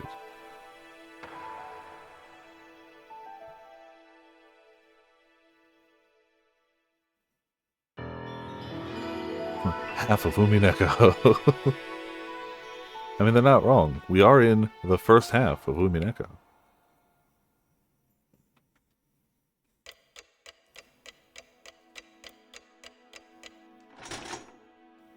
The night continues into the morning, where everyone wakes up happy and healthy. The second day, October 5th, 1986. Also known as Happiness Day, a day full of happiness and joy. And no drama. What is that sound that always fills my ears? Is it the sound of the rain, the sound of a waterfall, or could it be radio static? If not, I want it to be the sound of blood flowing through my body. I want it to be the sound of the blood circulating throughout me, telling me that I'm still alive. Is it morning? The light entering through a crack in the curtains was faint, but it at least told him that dawn had broken. Kinzo, still in the position he'd been when he woke up, still sitting in a chair looking up at the ceiling. Did he sleep in a chair? Dude, that would kill my back. I felt the blood slowly travel throughout his body. Judging by the clock, it was early morning, 6 o'clock, on the dot. No matter how tired he was, no matter how deeply he slept, he always woke up at exactly this time, as though he had measured it with an hourglass. He didn't think of this as something to boast about, but he told himself that, as long as he could still manage this, his health couldn't be that bad. Morning has come, which means it would appear I've avoided becoming one of the first sacrifices. Was I merely lucky when the roulette was spun, or is this the fruit of my efforts? Back pain maxing. Drunk sleeping is almost certainly, yeah. You've never gotten sleepy at the computer. Look, I'm never saying, I could not say I've never fallen asleep at the computer, but I can definitely say it's never been for a long amount of time, and if it had been for a long amount of time, I would have woken up with back pain, or neck pain, or both. Oh, damn it, did I actually not read that? Hold on. How irritating that I cannot tell the difference, but I mustn't be bothered by such trivialities. My bad. Ginzo was struck by a faint desire to see beyond the study door. After all, he might find the traces of someone's vain struggle to break through the door, or a sign that someone had tried to select him as one of the first 6 sacrifices. Humans are cheap creatures. Even though everything is ultimately decided by God, when humans are given good fortune, they arrogantly feel it was due to their own ability. Yeah, boy, does that sum up his kids. We've got money. We are smart and good with money, and always have been, and we're blessed, and no, you actually suck at all of those things. But, you know, really hoping Peter Senpai noticed him. Yes, but not noticed him to death. There's a fine line. That was why he wanted to check whether there was a wretched mark on the door. The very desire was human. And that was why Kinzo did not check. He often rejected desires that came to him because he was human. By doing that, he could be immersed in a feeling of sufficiency, as though he himself had become a being that surpassed humans. As long as I don't act like a human, I'm better than you. I can feel better than everyone else. Mm-hmm. That's how it works, obviously. Oh, okay. He recognized human desires for what they were, and guarded against them. Things that a human would want to do, like spend time with their family, have loved ones, communicate with other human beings, have friends, play chess with those friends. He resisted. Except not all of them. This eccentricity and rebellious nature had surely given him a rare genius.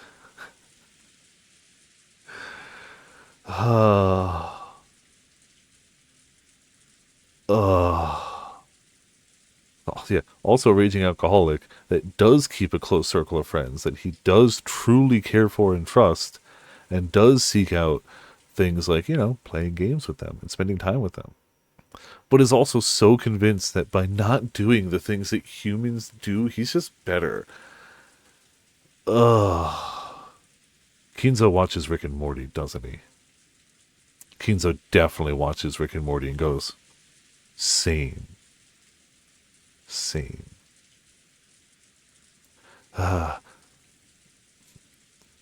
Making it possible for him to succeed in his exploits as he revived the Ushiromiya family in a single generation. Yeah. I'm not saying his kids aren't yucky. But I don't know. It's the mentality of, oh, I'm not doing these human things, so I'm better, smarter, and more ascendant than the people who are. Like, bro, just live your life. You don't have to, like, be better than everyone. You can just be you, you know? You can just sit there and simp for your girl. You don't have to try to justify why you simping for your girl and doing nothing else in your life makes you a genius that's better than everyone around you. Like, well then, Beatrice, what were the 6 pieces you took? And what will your next move be? Entertain me. My defense is perfect. I will not shame myself like last time. I have to assume he means last time as in forever ago when he got the gold, not last time as in chapter 1. I refuse to believe that Kinzo knows chapter 1 happened. I don't even think Battler knows chapter 1 happens, except for the Battler that's watching the Battler that's battling here. Sure.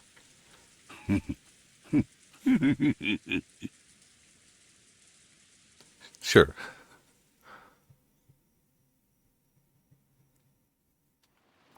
The servants woke early.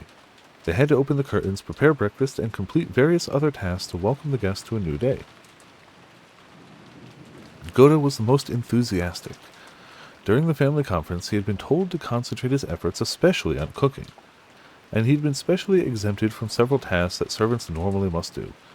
Goda, who was a show-off, seemed to be feeling particularly superior because of that. He let Genji and the rest prepare for the rest of the mansion, and worked on making breakfast in the kitchen. Genji split the work with Shannon and Cannon, and they carried out various tasks. Shannon headed to the dining hall and knocked. Last year, the family conference had continued into the early hours of the morning. It wouldn't have been odd if this year's conference had done the same. Considering the possibility that they were still having a discussion inside, she knocked. But there was no response, so she opened the door and said good morning. And there was a perfectly clean, normal room with no blood on it. Good morning. Is anyone there? The room was cold, and the conference seemed to have ended a long time before. There was a tea set on the table from which they'd probably been drinking, arranged in a way that would make it easy to clean up. Cleaning up the tea was the servant's job.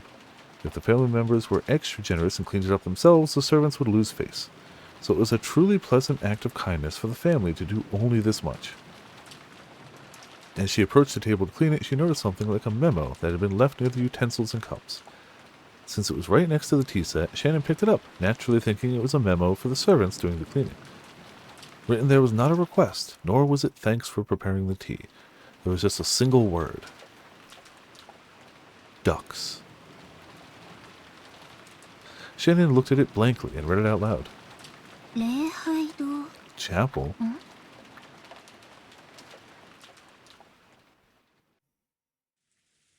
Well, I mean, obviously the Japanese word for duck and chapel are the same thing. I mean, it makes perfect sense. A small sound kept repeating over and over. Normally, that sound would have been too trivial to be worth caring about. If only I could stop hearing it soon, I could go back to sleep right away, she thought vaguely. But no matter how much time passed, the sound did not end. They repeated it over and over. Shut up. Who is it? Banging on the door this whole time. As soon as she realized that, she woke up. Someone was knocking. Then she noticed that it wasn't just a knock, but a voice as well. ローザ様。ローザ様。おはようございます。 Good morning. But wait, 今行きます。 I'm coming now. It had been Genji's voice. Looking at the clock, it wasn't even 7 o'clock yet. It was clearly too early to wake the guests. Did something happen that was bad enough to cause this? Definitely not. Yeah, exactly, Ramen. She felt her sleepiness increasingly fade thanks to this premonition of misfortune. Though Genji was a servant, Rosa had known him since her childhood days, so even though she was slightly defenseless in her pajamas, she opened the door a crack and answered. おはようございます。 That's the sound of opening a door a crack. Good morning. 早朝 I から apologize for 申し waking you 訳 this ない。 early. Did 何 something かあった happen? の？はい。 Yes. 実は Actually, at the 礼 chapel. 拝堂に。 Genji whispered something into Rosa's ear. For a second, it seemed Rosa couldn't understand what she'd been told. After having it repeated several times, she realized that apparently something strange had happened. Rosa closed her door for a second, changed her clothes quickly, and followed Genji towards the mansion. It is, indeed, still raining. The chapel requires some explanation. It wasn't in the mansion, but in a grove behind it, a short walk's distance away. It had been built at the same time as the mansion, so though its walls had been repaired many times, making it look new from the outside, it was a very old building. Rosa dashed through the rain along with Genji. Just like the previous night, the rain was falling in earnest.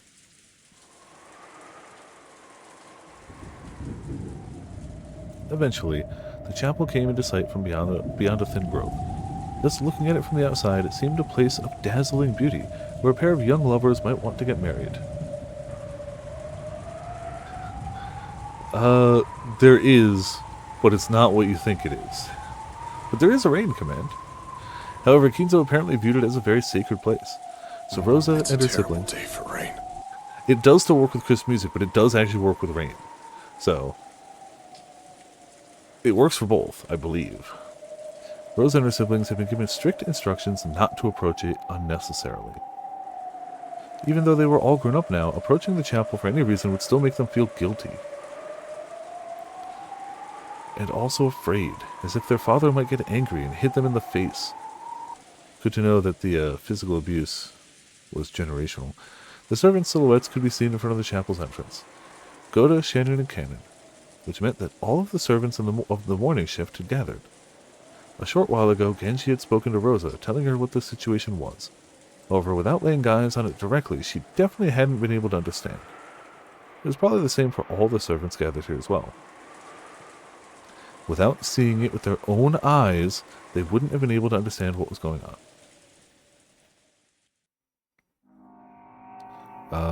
Orgy? On the duck orgy. That's why I said duck. Makes sense. On the door at the entrance to the chapel was something very large, drawn with a creepy, stringy paint that made one think of blood. Something like a creepy magic circle. What? 何よ Quacktastic. Yes. What is これ this? いつ書かれた When の？ was it drawn here? The servants looked at each other. Goda was the first to open his mouth. 申し訳ご普段はここへは立ち入りませんもので、いつ書かれたのかは We 分か don't りませ usually ん。 enter this building, so we don't know when it was made. じゃあ最初に見つ Then け who たの was は the 誰？ first person to find it? 私です。 It was me. 食堂へ When I お went 茶 to の the 道具 dining の hall to 片 clean 付 up け the に tea 行きま set, し I た。 found a memo with chapel 礼 written on 拝 it. 堂と書かれたメモ Shannon が held あ out った the も memo の with で a shaking hand. 誰の字？ Whose handwriting is 兄 this? さんや姉さんの Is 字 it, では it ないわ isn't ね。 Nissan's or Nissan's. それで So after あな that, た you は came こ here こへ and 来て found this, これ right? を見つけたの。はい。 Yes. ローザ様 Rosa-sama, look at this.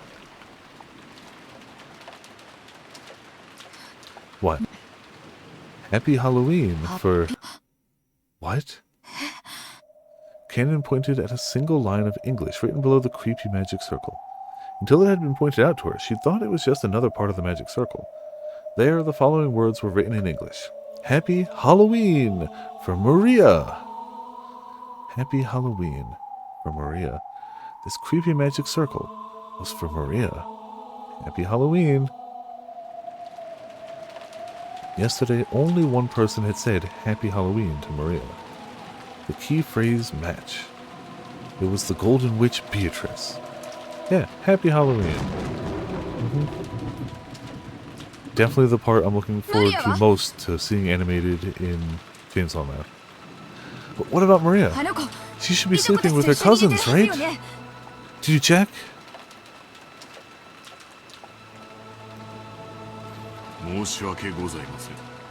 My apologies. We just now realized that Maria-sama's name was written here.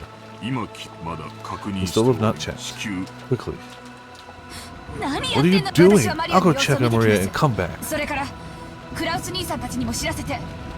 I don't think you should... No, because she's going to go check on Maria and then just assume she did this and just start beating her. So maybe don't let her go. Tell Cross-Nissan and the rest, too. After that, follow their instructions. After saying that much, Rosa finally noticed that something was odd. Her own rank in this family conference was the lowest of the 4 siblings. Why had she been the only one called during an abnormal situation like this, when the other siblings hadn't been? Even if Maria's name had popped up. Could it be? Huh? What? Yes. We tried to contact Kurosama, but we couldn't find him. And Madame was not in her room. Judging by the condition of the sheets, she might not have returned to her bed at all last night.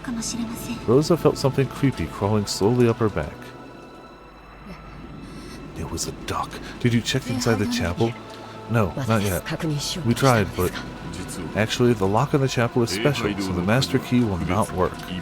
There's a single key that can open it, but that key is missing from the key box.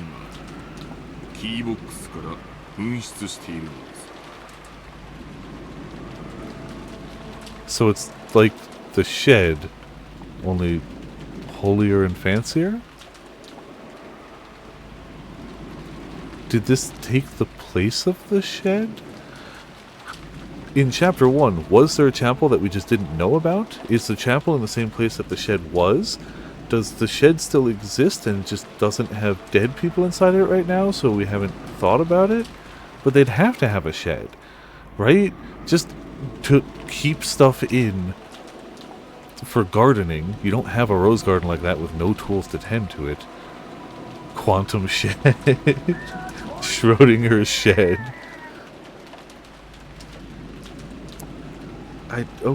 Yep. I like the concept. I hope the shed still exists, because I really like the concept of, here's a master key. This opens every lock on this island.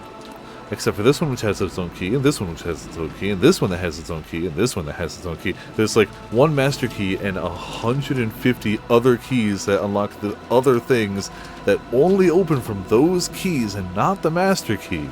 I don't know, I think that's just good. That key is missing from the key box. She didn't want to get closer to the door with the creepy magic circle if she could.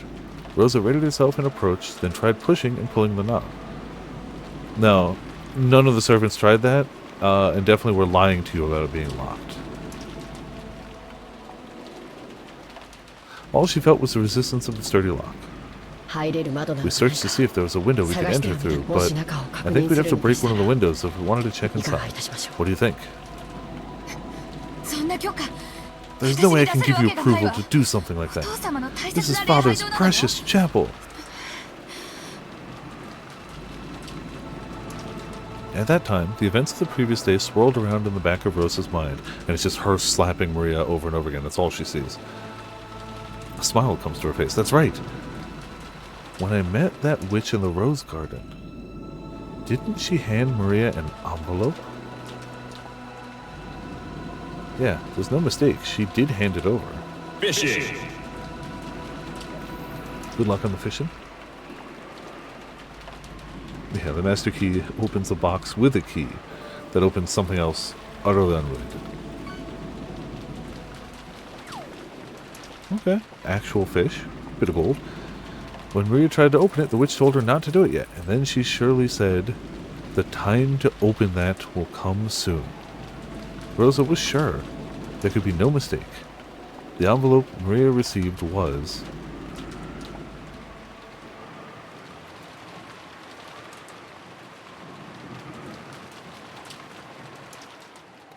still Ramen.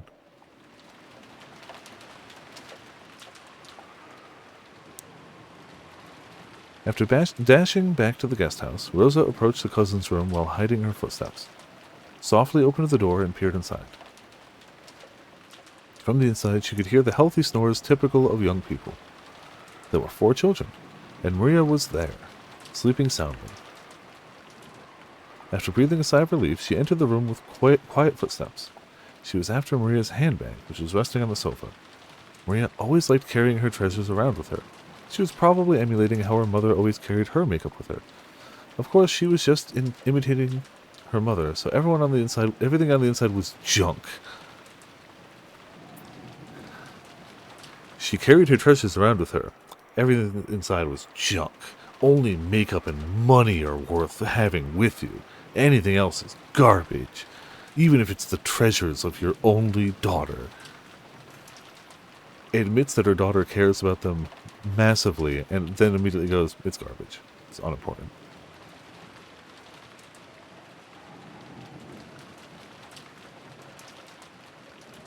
Truly, the best of families, this one.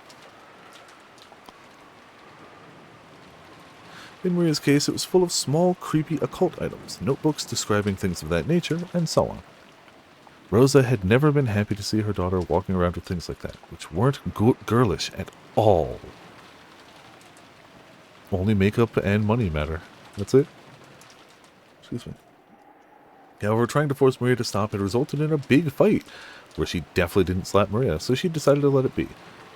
As penance for slapping Maria. Here, this is it. A Western envelope with the crest of the golden eagle. When she took it out of the bag, she realized there was a heavy, vaguely cylindrical object inside.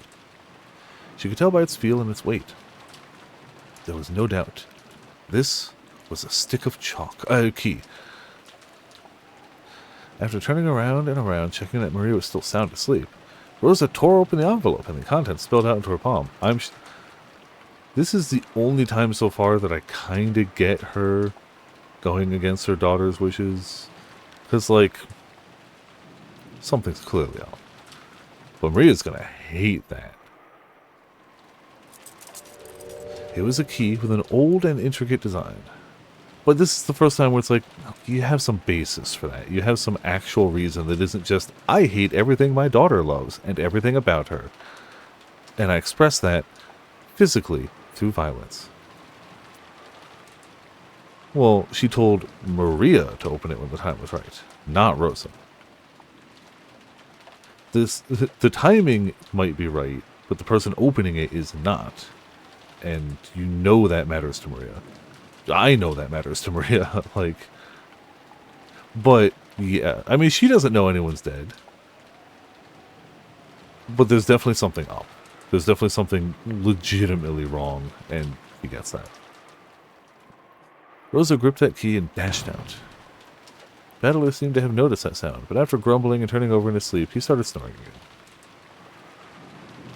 Well, I don't think she gave the same... She gave an envelope to each of them.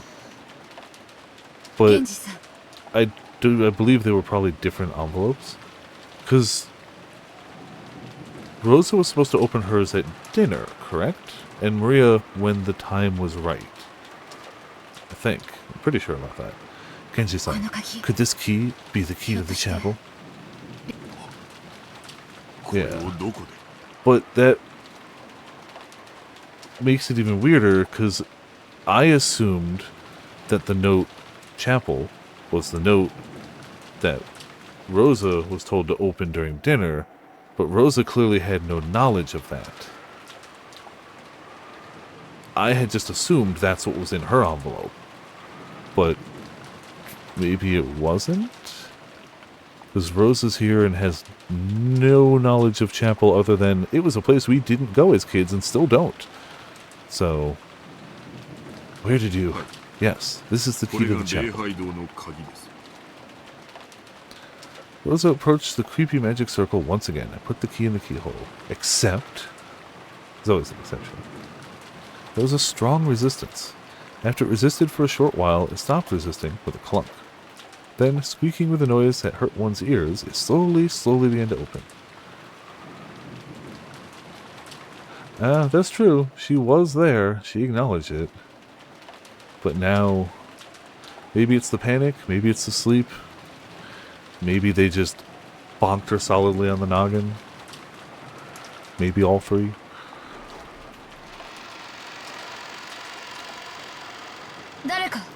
Is anyone there? Her voice reverberated throughout the massive room. Of course, there was no answer. The chapel had a high ceiling, and the air was cold. And even on this rainy, unsettling day, it felt sacred for some reason. The servants timidly followed after Rosa. Rosa-sama, look at that! Canon noticed it immediately and pointed. Over there was the altar. In the place that would normally have been a pastor preaching of God's love, there was a table that shouldn't have been there. At first it looked like a dining table. There actually were gorgeous plates and utensils placed there, making it look like a child's birthday party or something. Upon closer inspection, the surrounding area had been decorated with pumpkins and black and orange ribbons. They were probably Halloween decorations. And there were people seated at the table. 3 people on each side facing each other, seated in chairs. They could be recognized at a glance. Kraus and his wife, Eva and her husband, and Rudolph and his wife. But if you wanted to be sure, you'd still have to go even closer and check.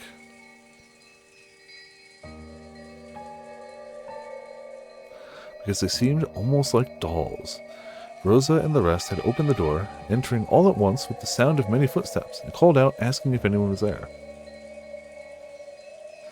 And yet there had been no reaction. Even if Rosa and the rest assumed they were being ignored, you'd still expect there to be some kind of reaction. And there hadn't even been that. So at first it felt like someone had sat down some dolls that greatly resembled those people. By now it wasn't just Rosa. Shannon and Cannon and even Goda.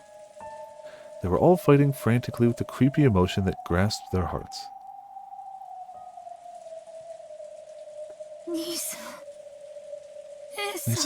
Nei-san? As she walked towards the altar, she called out again, but there was still no reaction. Yes, by now Rosa was sure of it. She was sure these weren't dolls. But the people themselves. This is... They grew close enough to see clearly what lay on the table. It still looked like an adorable banquet, reminiscent of a child's birthday party. Plates piled up with sweets, cute pitchers with drinks, all kinds of pumpkin-shaped ornaments. They were all decorated in a Halloween style, and while this probably wasn't the time to be thinking it, Maria would surely have been delighted to see all this. That was the state of the table they sat in front of, apparently asleep. It was an eerie scene, as though a small, fun-looking Halloween party had been stopped in time. They're all sleeping? When she approached even closer to them, she realized that there were snacks scattered all over the floor. Candies, cookies, soda, and chocolates, all with heavily fantasy-themed packaging. They were all scattered across a carpet covered with blackberry and cranberry jam. Yes. Jam. Definitely jam. Fishing. Definitely. Good luck on your fishing. Rosa and the rest finally realized what the situation was. It was a Halloween party. Yes. Yeah. Brand new, definitely not water damaged tire. Worth the 8 gold, honestly. A banquet for those not of this world. This is why I avoid Halloween parties. Nah, Halloween's still the best. It's true. Kraus, Natsui, Eva, Hideyoshi, Rudolph, and Kyrie were seated in chairs, apparently asleep, but all dead. How could you tell that they were dead and not simply sleeping? That was because they'd been vertically sliced open. From their chests to their stomachs. That would do it. Do it. The info is updated on the pawn screen now. I've never noticed that. I've noticed it like once. Clearly I'm going to save over here.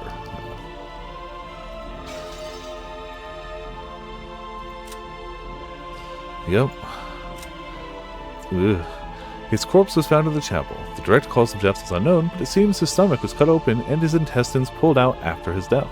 On top of that, sweets and candies were packed into his stomach. Welcome, Maria. Happy Halloween. Her corpse was found in the chapel. The direct cause of death is unknown, but it seems her stomach was cut open and her intestines pulled out after his death. On top of that, sweets and candies were packed into her stomach. Didn't I tell you? Stomachs are packed full of candy. Corpse was found in the chapel. Direct cause is unknown. Seems the stomach was cut open and intestines pulled out after death. On top of that, sweets and candies are packed into her stomach. Everyone has a stomach filled with sweet dreams. His corpse was found in the chapel. Direct cause of death is unknown. Seems the stomach was cut open and intestines pulled out after his death. On top of that, sweets and candies are packed into his stomach. Why would there be anything filthy inside someone's stomach? His corpse was found in the chapel. Cause of death unknown, but it seems his stomach was cut open and his intestines pulled out after his death. On top of that, sweets and candies were packed into his stomach. That's why we want to be as sweet and innocent as candy. Corpse is found in the chapel. Direct cause of death is unknown. Seems the stomach was cut open and intestines pulled out after death. On top of that, sweets and candies are packed into the stomach. And so I give you the land of dreams. Happy Halloween. What a nice gift. It's not a mortal blow. You can walk that off. Can you? Can you? Pretty sure you need your intestines. Specifically, also need them with air. Also, yes, Happy Halloween. Cross-summer. なんて How cruel. 無ろい The 6 of them had sat down at a Halloween party before having their stomachs split open, killing them. Then the jam covering the floor must be what overflowed from their stomachs once they'd stuffed themselves completely, right? Look. Maria's broken and would definitely go prancing down that hall, splashing in the blood puddles, grabbing at candy, stuffing it in her mouth. We get why she's broken. We 100% understand why she's broken. But she's broken, and that's how that would play out. Just saying. No, the contents of their stomachs had been scattered all over the floor. And that wasn't all. Out of their stomachs, it was almost as though they'd poured out, as though snacks had overflowed from there.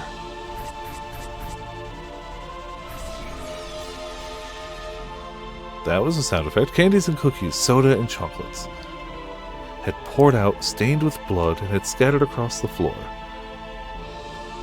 What could have happened to cause this? It's almost as though their stomachs were stuffed full to bursting with sweets. It had all poured out when the stomach split open.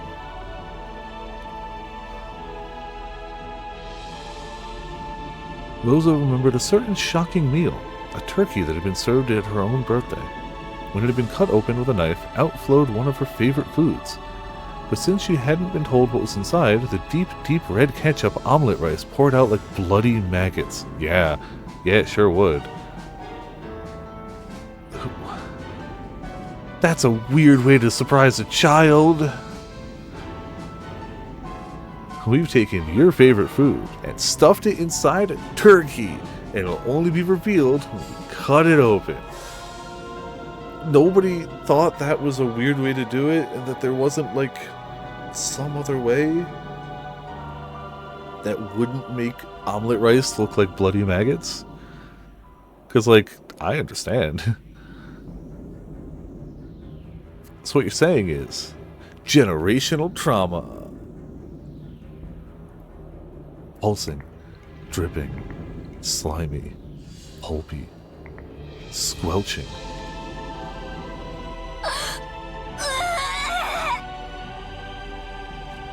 Yeah, that's the whole game, yes. Umineko, generational trauma.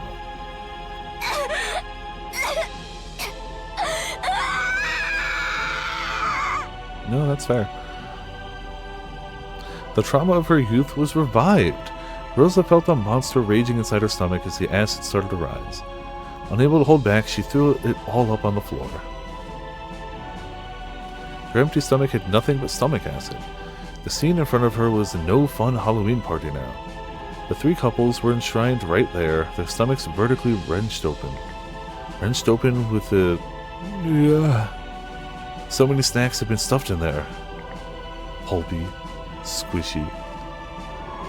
Blood and guts and sweets were overflowing into the floor. Blood-stained, sticky, sloppy. Pulpy, sweet snacks that made your fingers stick together. Gummy, but stained with entrails. Sloppy, pulpy. What was that I stepped on just now that didn't feel like a candy or a cookie or a soda or a chocolate? I'm scared. What did I step on? I can't even look at the bottom of my foot. I'm not doing that. See, I already did. What a gruesome Halloween party. From far away, it had looked truly beautiful, fantastical, and fun. But from up close, it was horrible, disgusting, and yet somehow still beautiful. Yeah, that.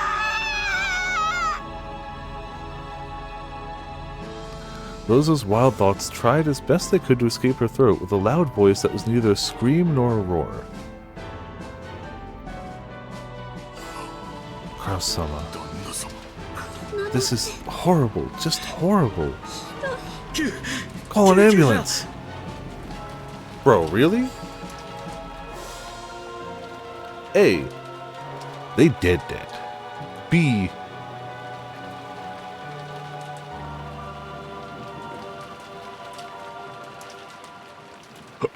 excuse me. Like, how is the ambulance gonna get there? There's a freaking typhoon going on. Like, oh yeah. We'll be right over. Just give us a minute. Call the police. That's right, the police. Please.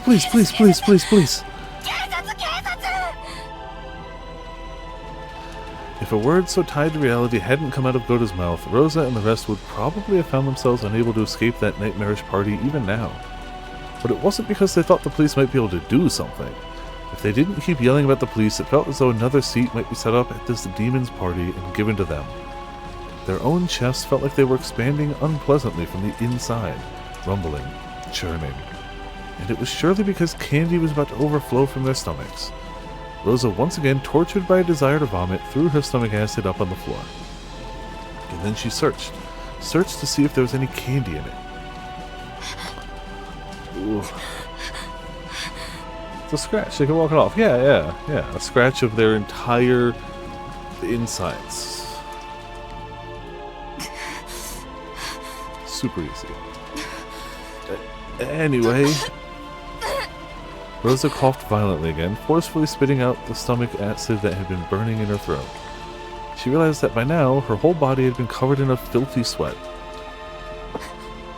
Genji, Shannon, please contact father and ask for instructions. Gota-san, go with Kanon-kun and call the police. Then have Dr. Nanjo come here. Why even bring Dr. Nanjo here? It's a bit too late for medical care. The servants accepted their orders and dashed outside. Rosa, after watching them leave, Rosa once again stared at her siblings, with whom she'd spent good times and bad, and their partners. Though there could be nothing more tragic than this scene, for some reason she was tempted to describe these fantastical deaths as beautiful. Sure, so beautiful. Definitely, just, that was the word I was thinking. Still raining. They aren't here. Where'd they go? The servant room and the kitchen are both empty.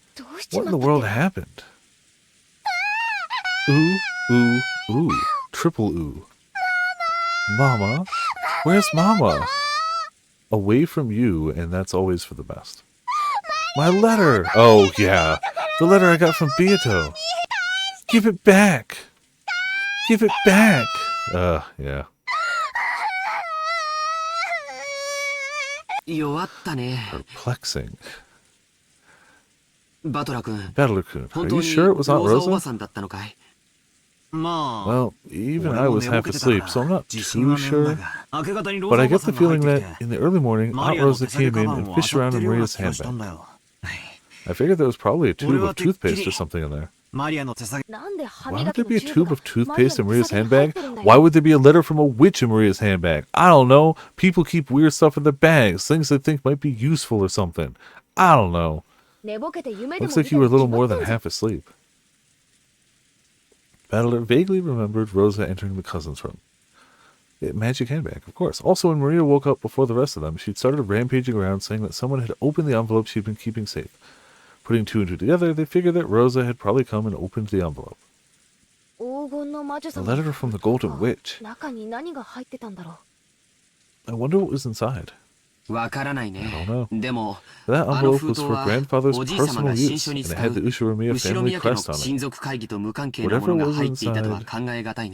Whatever was inside it must have had some connection to the family conference. She hadn't let anyone touch it, but yesterday Maria had shown that envelope off to Battler and the rest as a whole lot, so they remembered it well. Ooh. Yeah. Away from home for the weekend. Crazy. Who would bring toothpaste with them? I mean, let's be honest. We're looking at this logically, not as rich people. That's the problem. If you're looking at this from the point of view of a rich person, why would she have toothpaste in her bag? That's a servant thing to have. That's the thing that the servants make sure all the bathrooms are stocked with. So nobody has ever had to think about toothpaste once in their entire lives. Why would she have toothpaste? Mama, give it back! Mama, give it back! Ooh. Wow. The longest ooh. Well, if you're right, it'd have to be pretty important. Why would this mighty witch give something that important to Maria? I don't get it. To buy you Colgate stocks. Yeah, of course. Then you get all the toothpaste you need. It's well known. Colgate gives free toothpaste for life to all their stockholders. If you own more than, like $1 million worth of stock. Yeah, mackerel paste.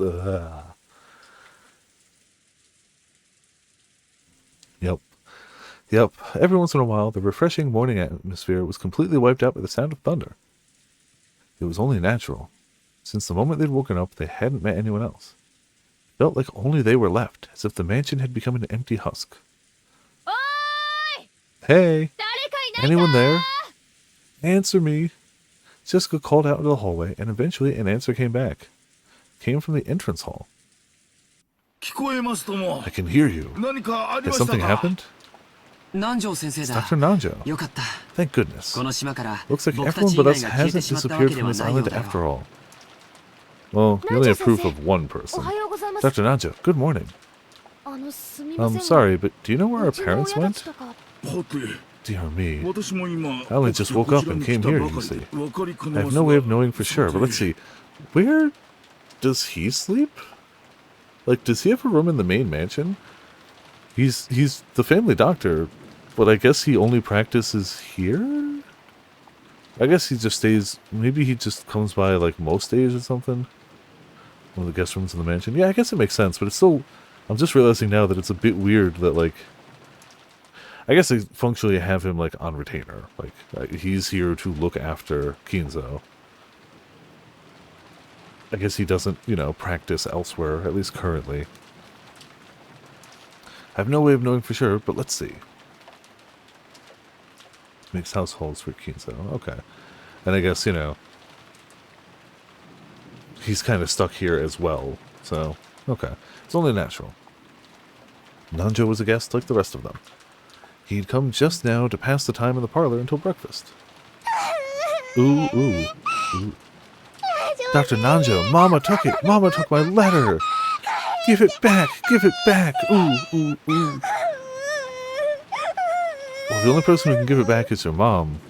So you should stay away from her. No, that's still... Kinzo special. Yes, clearly. Maria buried her face in Nanjo's plump stomach, sobbing and crying. Nanjo could do nothing but be bewildered by this ruckus so early in the morning. Ah, 誰か someone's running this way. ジェシカ Jessica, 誰か来るぞ someone's coming! From down the hall, they could sense people running hurriedly. They saw Goda and Kanon coming towards them. Normally, it would be disgraceful for a servant to run inside the mansion, and yet Battler and the rest didn't even think to question that now. Maria's sobbing had become so unimaginable, they wanted to ask anyone where Rosa was. But the two servants seemed to have bigger things in their minds than Jessica, who was waving at them. Goda flew into the servant room, and when Kanon noticed that Nanjo was there, he bowed and approached the doctor at a quick pace before whispering something into his ear. 何ですって What did you say? ローザさんが Rosa-san did.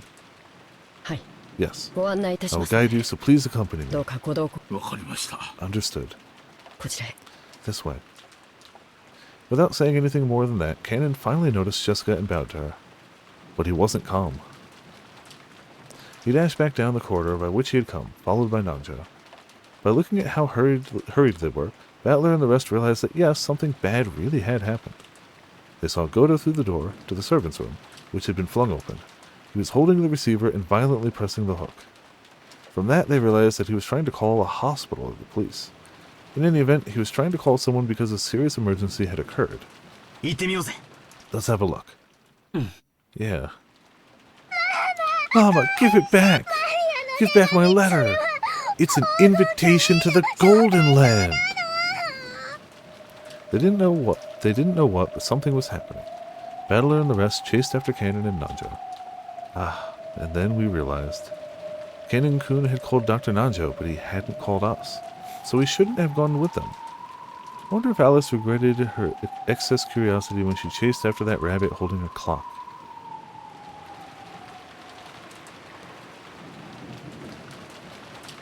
I mean, probably.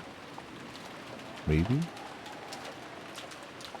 ダメよ No, you mustn't go in. 見ちゃダメ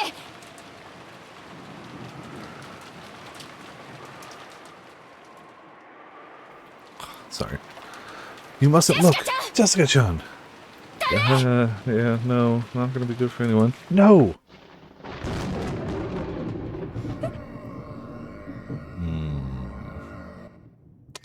Eek.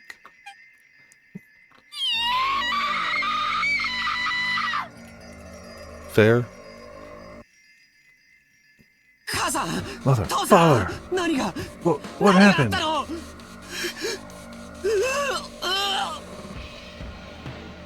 Everyone getting in on the ooze.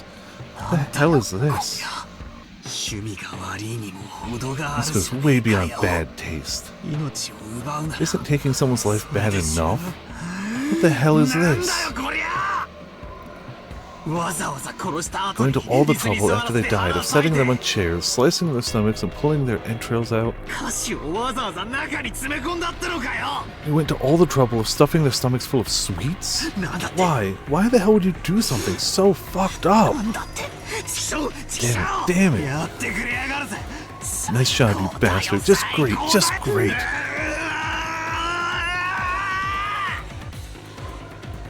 It would be best if everyone went outside. They certainly wouldn't want you all to see them like this. It's a bit late. Nanjo told the children to go outside, but no one listened. Rosa-san, please tell them. Tell them to unsee what they've seen. If they keep looking at something like this, it will do nothing but harm. Look, bro. This whole family has done nothing but harm.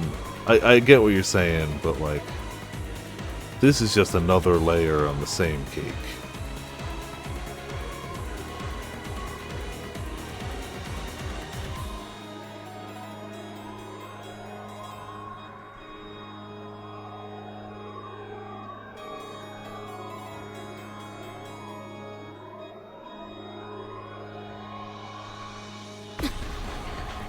Rosa regretted her own carelessness.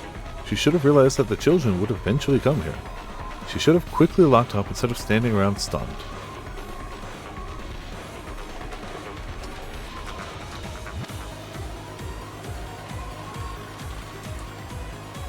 So the children had come here. They had seen it. Surely at this very moment they were having a sight burned into their eyes. That was far more grotesque than the shocking meal Rosa had witnessed in her youth. A little more, yeah.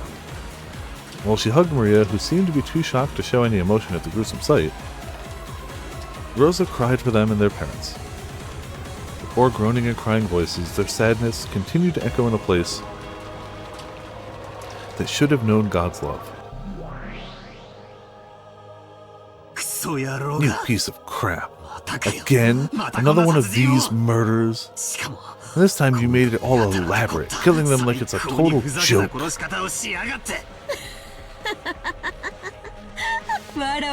was rather hoping you'd thank me, not cry out in grief.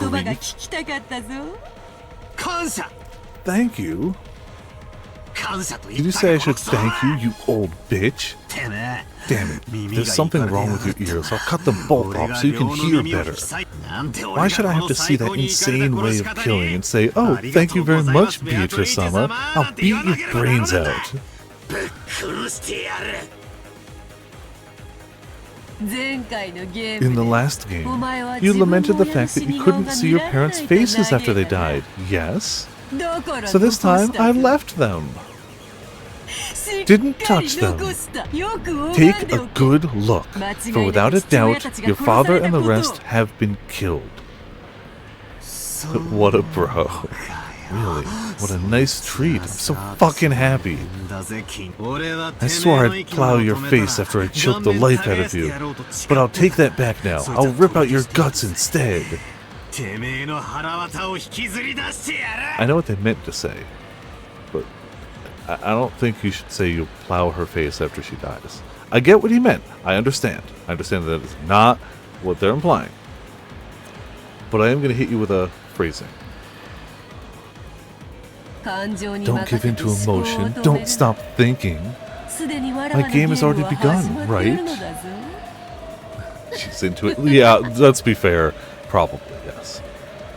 Look, she's got 1,000 years of kinks saved up and has not had time to do anything about them.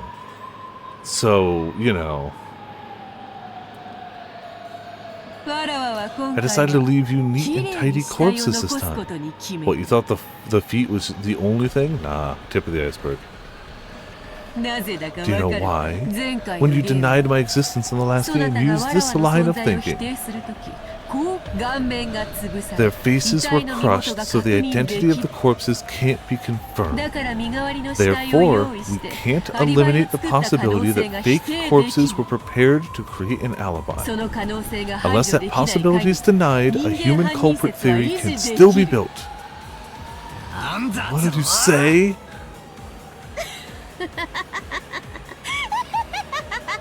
Yeah, she's totally not evil. Definitely not. Definitely not. So, Battler, is it okay to leave the examination of the corpses to Nanjo? Isn't it traditional in mystery novels for the doctor who performs such examinations to be an accomplice? Then don't leave the examination to him. Do it yourself. Make completely sure that without a doubt, the 6 corpses are the 6 people they're supposed to be. That they really, really are dead. Not just pretending. Look, if they're pretending, then they deserve all the acting awards under the sun. If you wish to confirm that your father and mother have been killed by having their stomachs cut open and their entrails pulled out, you'd better stick your hand inside their stomachs and feel around.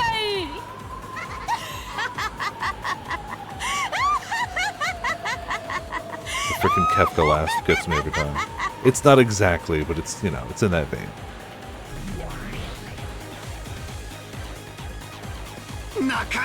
I won't cry!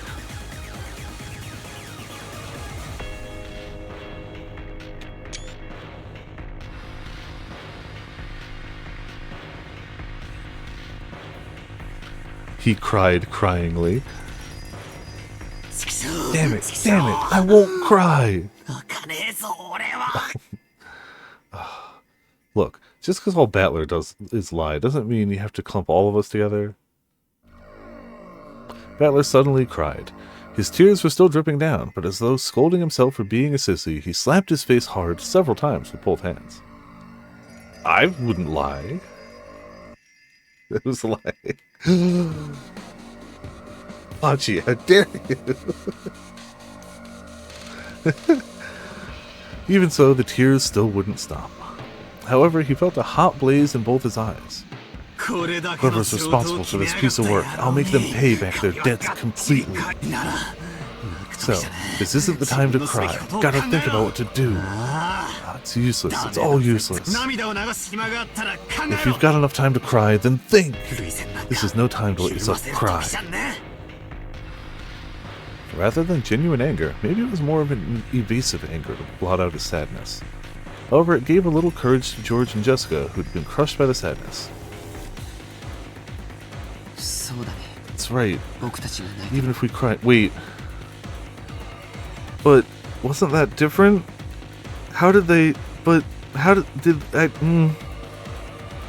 Game, why headache? Why? But that was... Did they hear all of that? But they couldn't have heard all of that. They would definitely... They could... They'd be like, why is Battler talking with the witch? Why is the witch here? What are they talking about? What is going on? But then...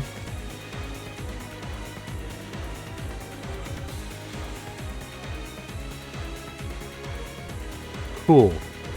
Cool. Yup. I don't think anyone else had said something. I don't know if I could even scroll back that far. I don't think, like...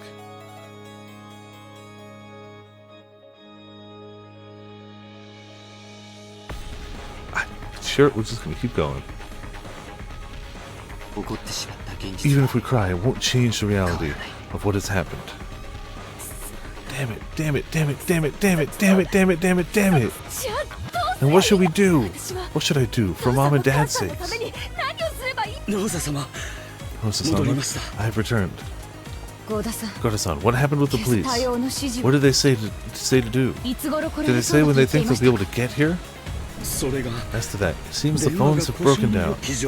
I also tried the emergency wireless, but maybe it's the weather, but that isn't working either. What did you say? So we can't contact the police? It's that person. They did something to the phone lines, made it so we can't reach the cops. When she heard that the phones had broken down, Jessica immediately decided that it was the work of that mysterious guest. Her eyes were bright red after so much crying, and they began to grow even redder with rage. God, there's no need to talk about it, right? I understand everything. That's right, I get it. Who killed Dad and Mom? The sexy Beatrice. It's gotta be that witch or whatever who came yesterday. Now grab her by the collar. Damn it, damn it, damn it, damn it! Jessica-chan, wait. Goda-san, Cannon-kun, go!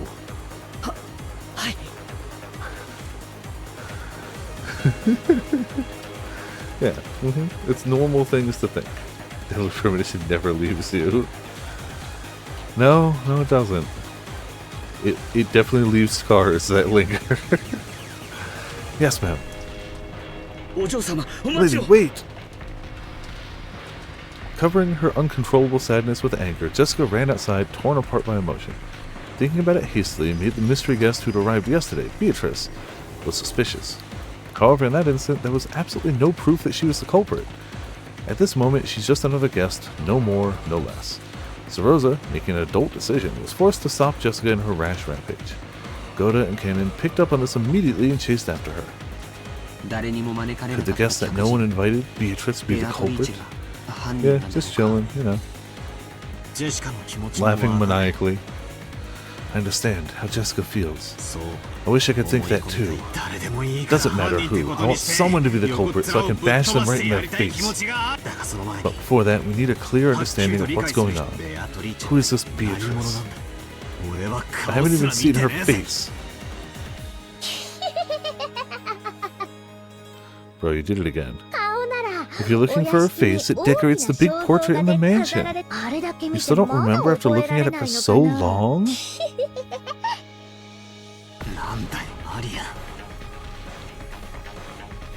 Come on, Maria. What's so funny in a situation like this? Beatrice is a witch, and the ceremony to open the door to the Golden Land has finally begun. Those 6 people are sacrifices. Come, let us begin the witches' banquet.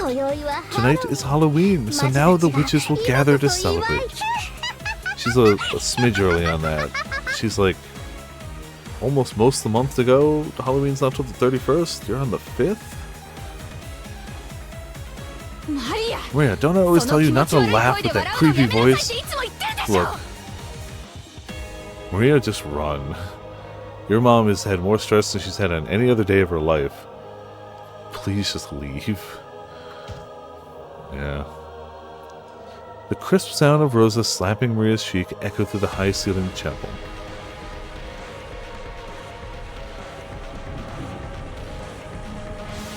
Ever since it started raining yesterday, Rosa's been beating Maria. No, ever since the island was swallowed by the typhoon, Rosa's been beating Maria. I felt as though something was wrong. It was bright and sunny when I arrived on Rokonjima, but since I'd gotten up early and was sleepy, I took a nap. When I woke up, it had already started raining. And ever since that time, Rosa's been beating Maria. Suddenly, a mysterious visitor, calling herself the Golden Witch Beatrice, arrived, and I felt like I was sinking bit by bit into a bizarre world. What the hell happened while I was napping? Am I supposed to believe that this island is sealed off inside a different world where common sense doesn't apply? Who is this person called Beatrice? Is some unknown person trying to involve themselves with the inheritance problem just like our parents were freaking out about at dinner last night? Or is the culprit this witch from the Legend of Gold, just like Maria said? Even if we set Jessica's temper aside, given the circumstances, it's probably safe to say that this visitor person is the most suspicious. But we mustn't make up our minds based on that alone. It's useless. It's useless. It's all useless. I smacked my face with both hands again, cooling off my brains before they overloaded. Even though it might have been a wasted effort. This is one of Grandfather's envelopes. On a tray piled up with sweets that decorated the table, George Aniki found a Western envelope that had the Ushiromiya family crest done on it in gold leaf. And it was unopened. Which means it's probably meant for us, right? If it was something Dad or the others read, it should be open. Seems your reasoning is correct. It's written right here. Someone wrote, "To those who remain." それは犯人が残した手紙なの Dumbest company. What did Nintendo do this time? Is that a letter the culprit left? What's inside? I don't know. We haven't opened it. Aniki, let's open it. After nodding silently, George Aniki broke the seal. A folded letter came out. I'll read it. Welcome to Rokonjima, members of the Ushiromiya family. I am Beatrice, the alchemist for this family, employed by Kinzo-sama himself. That letter really was a joke.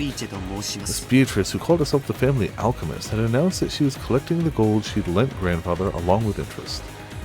And that interest was everything Grandfather had created. It's a hell of a loan. That contract must have been crazy. Since this tragedy was right before our eyes, as this paragraph was being read aloud, it clearly wasn't referencing just the wealth that Grandfather had built up. It was literal. Everything that Grandfather had created. In other words, all of Grandfather's descendants were included in the interest. You bastard! Should have read the fine print. Basically spoiling the new FE game. Yeah, look. If you don't give people all of the hooks, why would they even buy your thing? It does kinda absolutely reek of them having no faith in their own product. Because, like, if you had faith in Fire Emblem, and the fact that you made a good Fire Emblem game, you wouldn't have to do much work. You honestly don't have to do much work. They could have showed that first trailer and just been like, comes out this date, here's the price. And realistically, a ton of people would buy it. And then if it was good, word of mouth would spread, more people would buy it, you know. But they gotta be like, no, here's every major plot point. Hopefully, it's one of those things where, like, it seems like a big spoiler, but it's actually not that bad, and there's actually way different story stuff in the game, I hope. Yeah. They didn't advertise that very well, like, at all. They were like, hey, what if we just took those salmon missions and made them single player? That sounds fun, right? But apparently that's not really what it is, which, awesome, good. It seems like it's actually good. I just... Oh, is it not, like, it's online too? See, even now I just assumed it was still single player. Like, they're trying to hide it's a co-op game so hard. Why? All of Splatoon has always been based on, you know, online. Not necessarily co-op per se, kind of versus, but still. It's always great when a company absolutely shoots itself in the foot and then looks out and goes, "This is why people don't deserve good games. It's all your fault. People don't like Splatoon. People aren't buying video games." So often. So often. You bastard, what a screwed up contract. Lives as interest for gold, you say? That's almost like a contract with the devil, isn't it? You think that makes you look more like a witch? Huh, don't make me laugh. It clearly does not. It really does seem like the only good marketing thing they have left is just Nintendo Directs, which usually go over pretty well, to be fair. But like,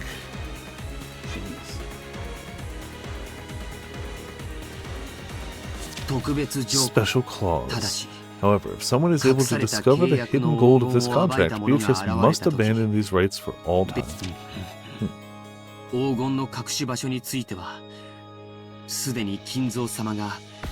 Kinzo-sama has already publicly displayed the location of the hidden gold within the epitaph under my portrait.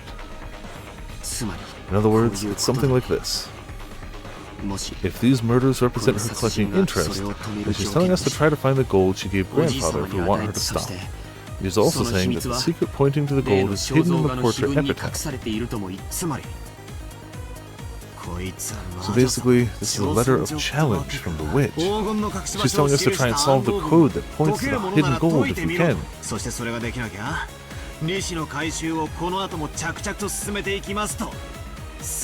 And if we can't, she'll keep collecting the interest as planned. I'll beat you to death! Bring it on! But Battler-kun? Look! The table was covered with sweets. So even though those things were right out in the open, we just assumed they were sweets too. I mean, come on, you see them a lot, right? You know, those boxes of chocolate shaped like gold ingots. I know gold coins. I've never seen chocolate shaped like gold ingots. Coins all the time. But this is no box of candy. It's the real thing. This is a real gold bar. It's inscribed with the crest of the one-winged angel, I mean eagle. I heard Mother talking about this earlier. This is a gold bar from grandfather's Legend of the Gold. Gold ingots weighing a full 10 kilograms. A whole 3 of them were piled up in the very center of the table.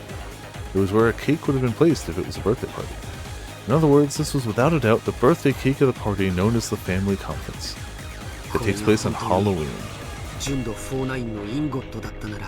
If these are really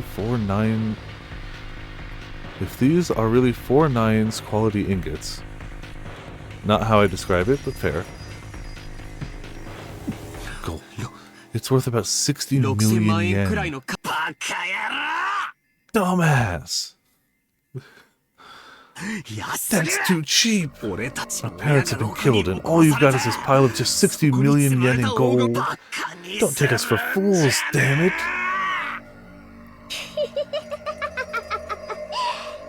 Thanks for chiming in. So it has begun, Beatrice. It's not like anyone can solve this riddle anyway, so Beatrice will definitely win. Quickly, open the door to the Golden Land and take me with you.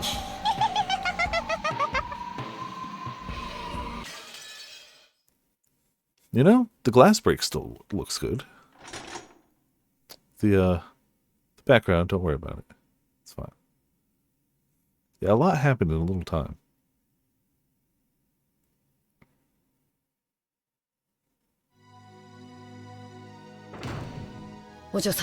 Lady, please, calm yourself. We still don't know who the culprit is. And Beatrice-sama is an important and honored guest of the Masters. So what? If we grab her by the collar, she'll definitely confess. I mean, yeah, probably. If you even just ask her, she'll probably be like, yeah, I did it. Uh-huh. With magic.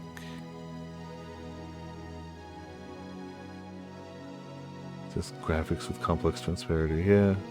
Or, you know, the outline of anyone. Somehow. I can just look her in the eyes. I'll know. I'll see through her. A witch? Beatrice? Yeah, right. We'll expose her. Jessica never stopped moving. Goda and Cannon chased after her, doing their best to convince her to stop, but Jessica never lent them an ear. Eventually, the witch's VIP room came into view. This VIP room was always sealed and never used. No matter what kind of guest came, Kinzo wouldn't let them in there. Yet the servants were always made to clean this room so that it could be used at any time. So the servants had started calling this room the witch's VIP room, after their second shapeless master. Jessica knew about this too, and she couldn't forgive the arrogance of the one who called herself a witch by staying in that room. The Golden Witch was just a fairy tale. Come on, a witch. To Jessica, she was nothing more or less than the murderer who had brutally killed her parents. Question her, hear her pitiful excuses, make her splutter in pain, gasp in anguish. No matter how hard she pretends to be a witch, I'll teach her that she's just a stinking, sweaty human. As Jessica yelled with all of her strength, she hit the door to the VIP room. It definitely wasn't a knock. That sound was the beating of her anger's hammer, as if she was determined to break the door down if it wouldn't open. Open up, Beatrice! Come out! You hear me, right? Open up! There was no answer. Jessica grabbed the doorknob without any reservations, but she felt the resistance of the lock. She turned around to look at the two servants and spoke. The master key will unlock this, right? Use it. Lady, that would be horribly rude. Although Goda was flustered, he still tried to somehow calm Jessica's anger. After hanging his head silently for a while, Cannon pulled a master key from his jacket pocket. Cannon-san, are you sure? Yes, I'm fully aware it would be rude if she happens to be in there. At any rate, if Beatrice had nothing to do with that incident, all she has to do is give us a satisfying explanation. That's right, exactly. Let me borrow that. Jessica snatched the master key from Cannon's hand and violently shoved it into the keyhole. Immediately there was a small sound as she felt the lock click. Then, without asking permission, she flung the door open. Beatrice! Where are you? Come out! Jessica rudely stepped into the room. The witch wasn't anywhere to be seen. That bitch! She's not here. Where the hell'd she go? Yes, she doesn't seem to be here. Jessica, thinking she might be hiding somewhere inside the room, peeked behind the curtains and under the bed, but she couldn't find anyone. However, there definitely were signs that the bed had been used, and though it was only a vague sense, the atmosphere in the room felt a little soft. It wasn't the hard atmosphere of a place normally devoid of people, like the chapel. You could definitely tell that someone had spent the night in this room, but she could not be seen. In reality, neither Jessica nor Goda had met Beatrice. They'd only been told by those who had met her that she looked like a double of the character in the portrait, so they were doubtful about what her face really looked like. However, Cannon alone had met her. He understood what kind of being the witch was, what kind of personality she had. Without love cannot be seen, obviously, yeah. So he knew that forcing their way in here in a search for her definitely wouldn't work out. She must be watching us bitterly flail about in vain from somewhere sneering at us. She's that kind of person. Because he was looking at things that way, Cannon was the first to find it. The other two were concentrating on finding the shadow of a person, so they didn't notice. Near a water jug on the side table, there was a single sheet of letter paper. On it was a short message, and nearby was a fountain pen, which had probably been used to write it. Cannon had already come to understand the witch. After finding the corpses, they'd been overcome by rage and barged in here, only to find no one. So of course the witch would mock them. You can't mock someone unless they know you're being mocked. So in other words, that's what this must be. It just says, ha ha. Milady, there's something written here. Something written? What? Jessica dashed over and violently snatched the piece of paper away, thus ripping it and rendering it undecipherable. She probably wasn't trying to be violent. She just couldn't control her strength right now. What the? Don't fuck with me! As soon as she read the message, Jessica went into a wild rage, crumpled the paper up and threw it. Then she grabbed a light standing by the bedside and violently swung it around, mercilessly hitting the walls and furniture with it. The light bulbs all shattered at once, and the fragments were scattered across the room. お嬢様、気をお沈めください。 Milady, please calm down. Your parents have been murdered, and you got to see their disfigured corpses, and this is the extent of your outrage, is breaking a lamp. You're overreacting. お怪我をな You'll さい hurt ます。 yourself. Okay. I'll give him that. Let go! Damn it! Damn it! Come out, Beatrice! How could you do that to Mom and Dad? You think you scare me? I'll kill you! I'll kill you! I'll beat you to death, so show yourself! I told you to let go of me! Damn it! This was written on the paper. Did you think I'd be that senile to just sit around here waiting for you to come barging in? You're way too inelegant for this intellectual knight. I can only imagine what the parents who raised you to be such a moron must have looked like. Alright, I saw them, and they looked just as moronic as you. Now their bellies are full. Now their bellies are full in the land of sweets. It's the sort of thing the witch would write. Yeah, it meant she'd predicted that one of the children who'd lost their parents would come running in here. If she's hiding somewhere in this room, she must be rolling around laughing now. The witch was that kind of person.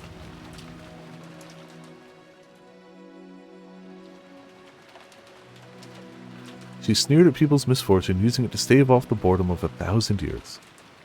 これは私 Hand か it ら over. お怪我を I'm なさい telling ます you, と you'll 申し hurt 上げており yourself. ます。 I told you to let go! Damn it! Damn it! Goda snatched away the light stand Jessica had been holding. After all, if she kept swinging it around, she might end up smashing it against something which could cause serious injury. To Goda's eyes, Jessica probably looked mad with rage, burning herself up with the flames of anger. But Cannon's eyes saw it differently. Those were probably tears of sadness, hidden by rage. So, when the light stand was taken from Jessica, when she started crying on the floor, scratching at the carpet almost as though she was groveling, Goda was surprised, but Cannon was not.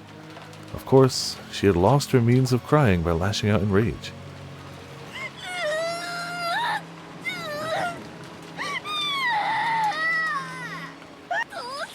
Dad, Mom. It's a bad day. Considering that she was the daughter of the Ishiromiya head family, she was in a very shabby state. She scratched at the carpet with her fingernails, and even her feet were scratching. Jessica cried very, very hard. Because if she didn't, her rage would start building up again and swallow her up. But over and over again, she remembered that humiliating message.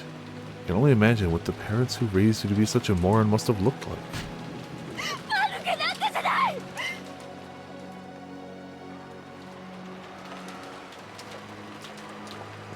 Don't you call them morons? Bad parents and emotionally abusive maybe, but not morons. Both Dad and Mom were smart.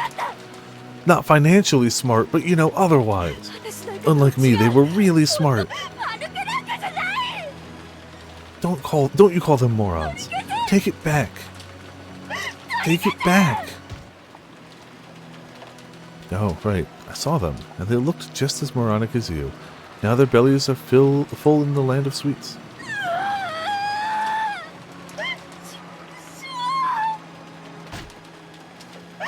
I'll kill her, I'll slice open her stomach and see how she likes it. Probably not very much. Just a guess.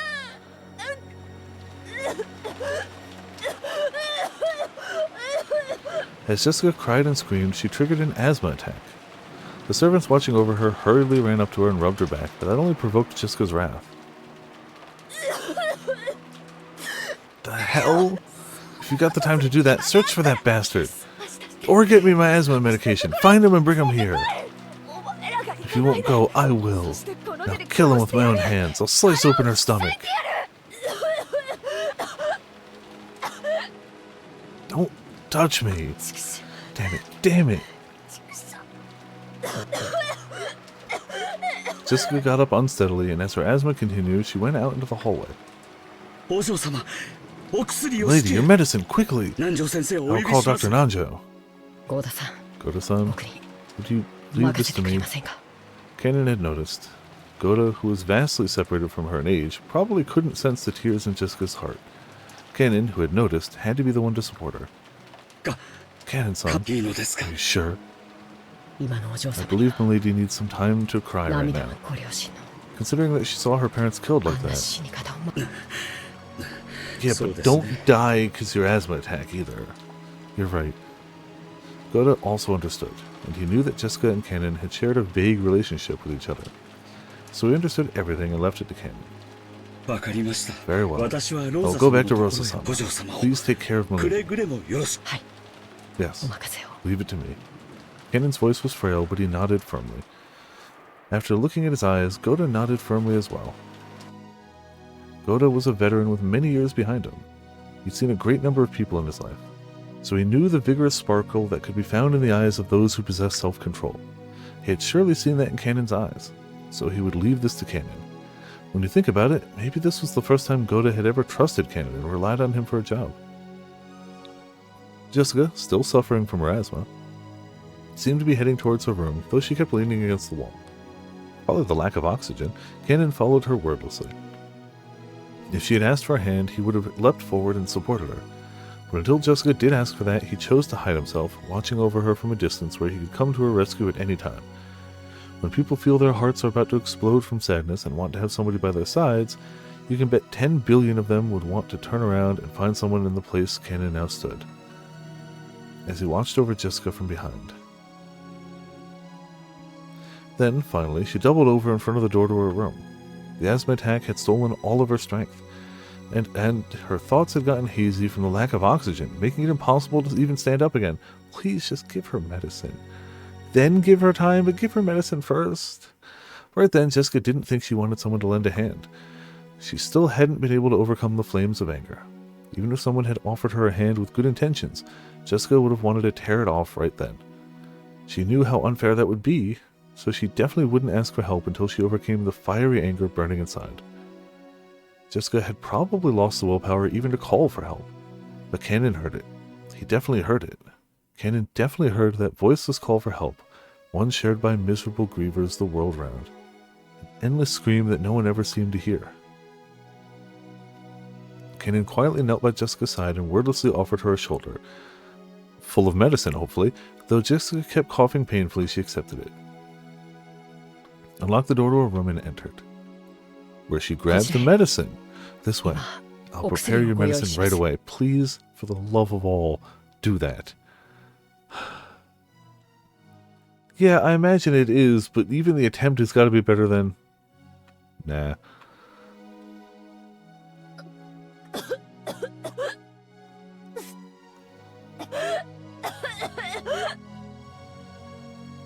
It's also really hard to take your inhaler when you're dead, so you should probably try before that. Just, a little bit before that point. Jessica often said that when her asthma got serious enough, it hurt so bad that it felt like she'd vomit up her whole stomach. Her face was pale and her gaze wavered, and yet the coughing continued. Even so, her sadness was probably even stronger. After having her sit on the bed, Kanon took a bronchodilator, bastards, from a cute little basket on a nearby side table and handed it to her. Jessica sometimes forgot to take her medicine with her. Whenever this seemed to have happened, Kanon would take notice and secretly carry around the inhaler from the first aid kit in the servant room, but he hadn't done so today. I don't see why it's not mandatory for every servant in this house to have one on their being at all times, because she lives here. I would argue they should do it anyway, even just if it's the time that she's visiting, but she lives here. Every servant should always have one. It's not a giant, bulky thing to have. You should just have one. He scolded himself, as though wondering how he could call himself furniture after failing to bring it with him on a day like this. Ah, you're right. You made a mistake. To err is human, not to err is furniture. Then he remembered the day when he'd used that word and somehow betrayed Jessica's feelings. It jarred Kanon's heart, but he felt it would be indiscreet to think about something like that considering how Jessica felt now. And he locked it up inside the depths of his heart. Do you know what doesn't have hearts? Furniture. Well, yeah, no, you should definitely have a first aid kit on hand in your house. And to be fair, they did say they do, but it's not here where they are. But they did say that they had servants like first aid kit, so that is something. But yes, please have a good first aid kit.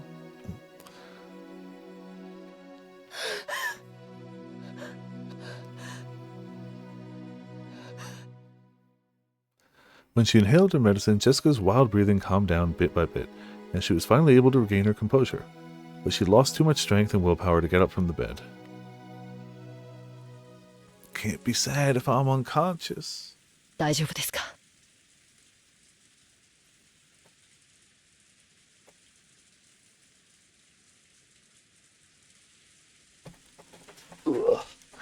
Are you alright, お嬢様. my lady? 私は I'm 大丈夫だ alright. ぜ。父さんと I'm all messed up over mom and dad. Yeah, anyone would. ダメだけど Then Viper died on stream. 私は But もうちょっと after I だけ cry a bit more, 大丈夫 I'll だ be ぜ alright.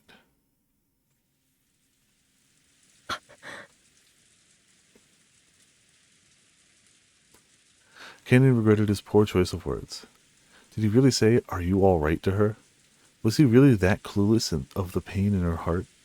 This was what made him furniture. No. Everything that's like, that's why I'm furniture, is like, no, that's why you're human. This is why you couldn't become human.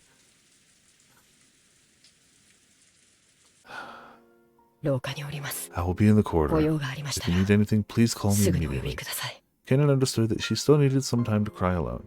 He told her to call him at any time, bowed, and then tried to leave the room. 何か? Do you need something? Jessica had spoken up as though she wanted him to stop, so Kenan had stopped. If she asks it, I'll do anything I can to help her. Right now, I'd become even a cane or a chair if it would help ease the pain in her heart.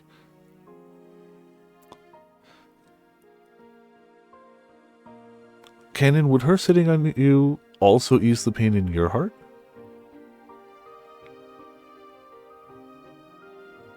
Is that the type of furniture you've longed to be? Because, you know, maybe that type of furniture is okay. If by doing that, I could make up for the pain I dealt to her heart on that day. For a while, Jessica stared into Kenan's eyes. Yeah. It was as though her reason... Well, see, that's why Kenan and Beatrice hate each other so much. They're just so polar opposites. They can't understand one another. It was as though her reason for stopping him was something she couldn't put into words. Like, yeah, Beatrice wants to sit on people and wants them to worship her feet, but she wants to make them do that. She doesn't want somebody who wants to be a chair or wants to worship her feet. No, there's no fun in that. You gotta break them into doing it. It was as though her reason for stopping him was something she couldn't put into words. For a while, neither spoke. Jessica broke that silence with a small voice. I'm sorry. It's nothing. Could you tell Aunt Rosa that I want to be left alone for a while? 一人には I won't let you be し alone. ません. Huh? あなたを I won't let you be alone. 僕は一人にしたから So, 廊 I'll 下 be にい in ま the す. corridor. いつでも Please call for me 呼んでください. at any time. For just an instant, it looked like some kind of hope had flitted into Jessica's eyes, but it was a very, very faint and disappeared like the first snow on the surface of a river. Thanks. Let me cry alone for just a bit. はい Yes. 失礼します. Excuse me. Cannon bowed once again and closed the door. Fucking pianist in the corner just going fucking nuts over there. Thought those words of his would give her some courage. But now, felt as though he'd actually hurt her. For some reason. Why? He didn't know. Surely that was because he was furniture. That was why he couldn't grasp human sadness even now.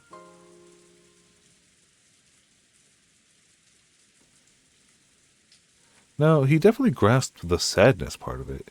He definitely didn't grasp the she wanted him to stay with her. The one to fill your dark soul with light. He grasped the sadness.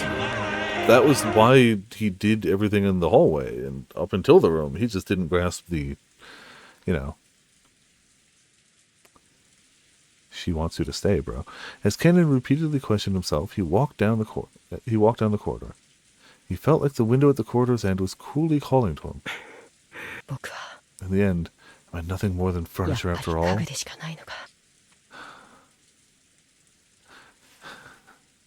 If you just try, just the smallest bit, you can break free.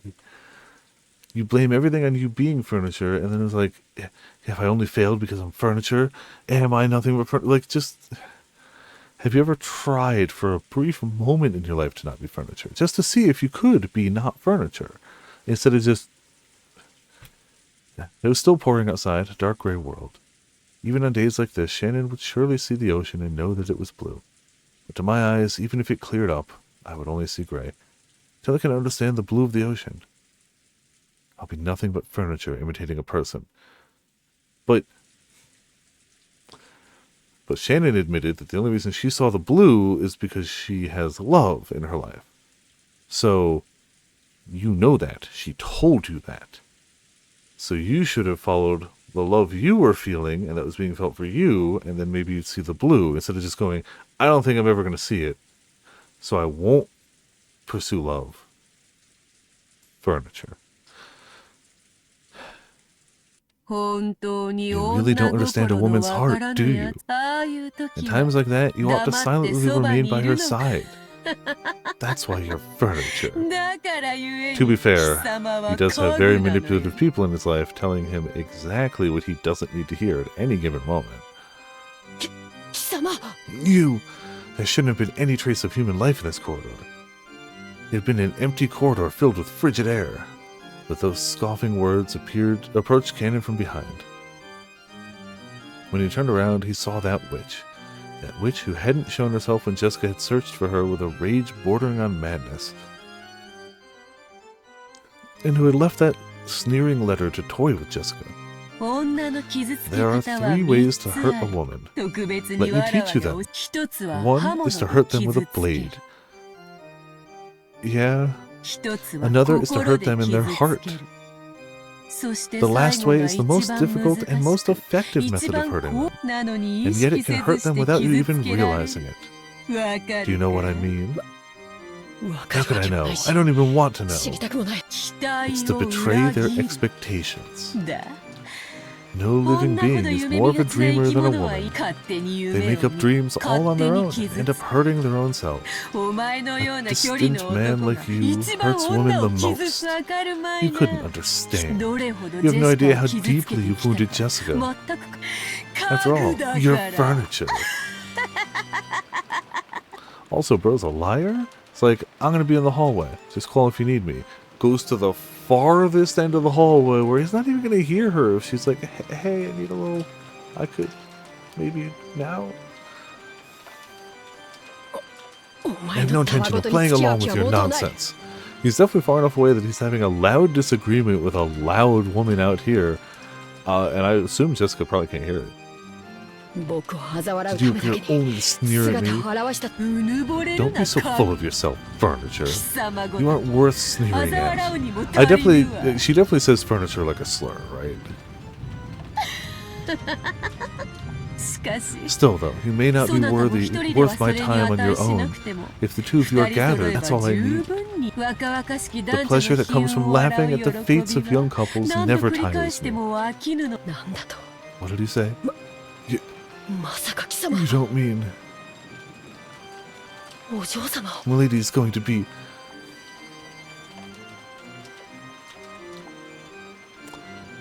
She and Kinzo were definitely in a relationship, and it definitely ended badly. And they took the 2 paths of people who did not handle a bad breakup well. One went, why should anyone else be happy? And the other went, I've ascended beyond people who think about dating and love, and it has made me a smarter and better person.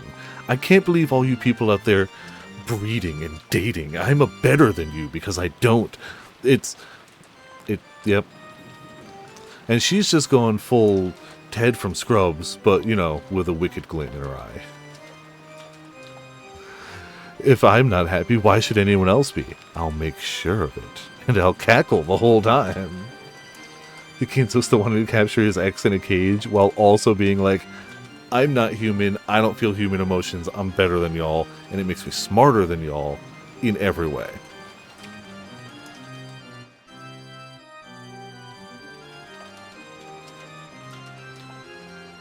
The final chapter of this game, like the final bit, is just showing young Kinzo and young Beatrice just, you know, dating. Really trying to make it work and it just exploding spectacularly. What did you say? You don't mean Milady is going to be... I love that face. I need two who are close for the sacrifice of the second twilight. The two of you truly are convenient. Wait, don't misunderstand. Milady and I don't have that kind of relationship. We can't become the sacrifices for the second twilight.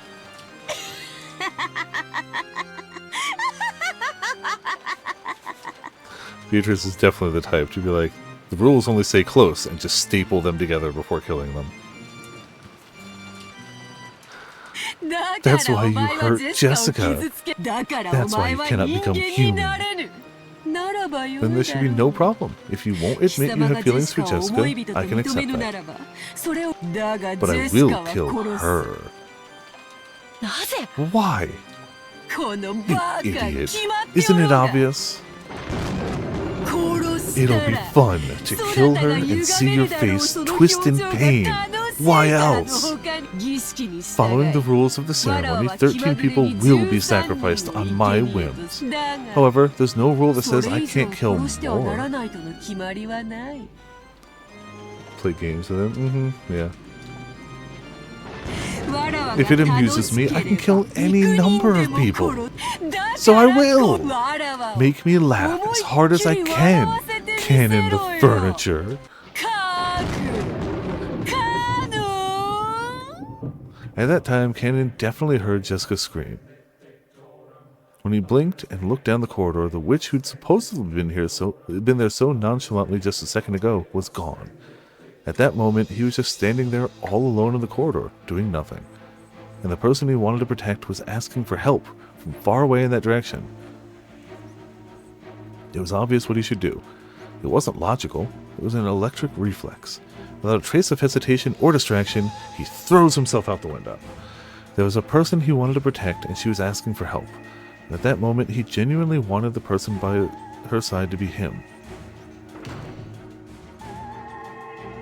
When he flew into Jessica's room, the scene that greeted his eyes was a bizarre one.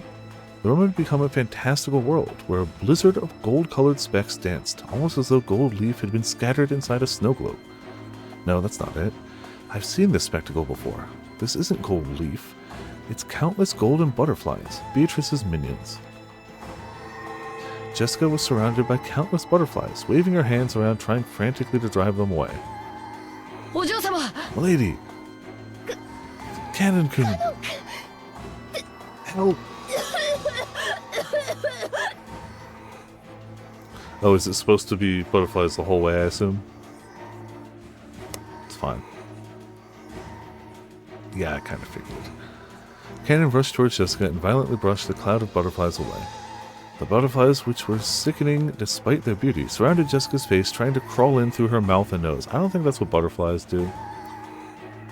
At all. Jessica choked violently, almost as though the butterflies were triggering an asthma attack, mocking her.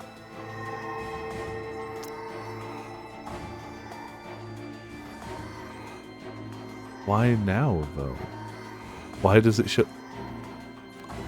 This game is broken in the weirdest way. But when Cannon ran towards her, the butterfly stopped attacking and began to dance an elegant rondo around the pair. Cannon-kun, Cannon-kun. Yeah, I mean... Motivation to try the reinstall? I guess. Like, I'll try it. It's okay. Well, there's still life in me. I won't let anyone lay a finger on you.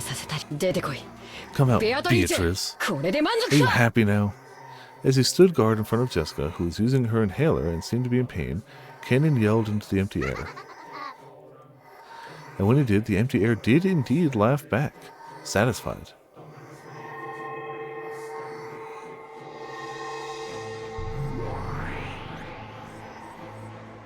Then she showed herself. It wasn't in response to Kanan's demand. It was obviously because appearing and sneering would bring them even more humiliation, and plus, it was more fun.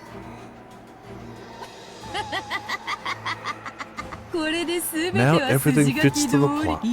Now you're a carp on the chopping block. No, since we got a pair of you, should I call it a duck with green onions? Install before next stream. Yeah, okay. I'll try. If it doesn't work, it doesn't work. But I will at least try before next stream. But if it doesn't work, it doesn't work. Like, I don't... You... It's true, yeah, which is why I will try it. Beatrice! Please, stand back. I'll protect you, milady. When the princess and knight come togetgether, it's inevitable that the witch will appear. Yes, why don't you show me how much power Kinzo's furniture can muster? She snapped her fingers with a piercing sound. When she did, a blizzard of gold butterflies was stirred up and they began to form a small mountain as they whirled around in a circle. It was just like the swirling of a cold, wintry wind that builds up a mountain of leaves. I'm also going to save here because I can use this as a thing to check if it works. I mean, I can always just check the outlines too, but, you know, this will be a little noticeable. So straight to episode 2, there's a button to super skip dialogue. Yeah, that's fair. I mean, I had to do that for a bit just to catch up when I forgot to save one night, so like, I do know it works. I hope to not have to, but... Wait, did I actually read that one? Whoops.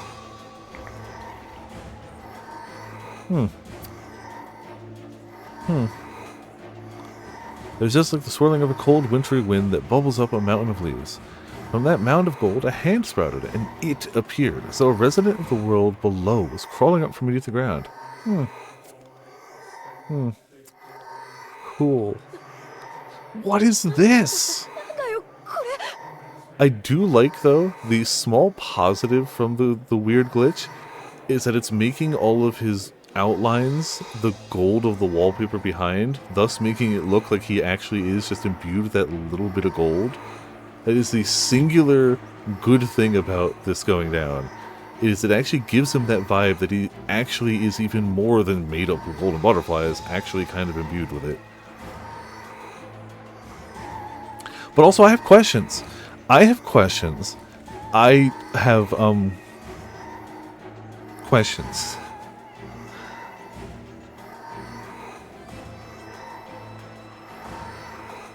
It's fine, I'm sure. I'm sure it's fine. What is this? What the hell is this? Jessica couldn't comprehend what she was seeing right now, and her mouth kept flapping open and closed. Yeah. It was the bite of wisdom seen in those trying to understand something incomprehensible.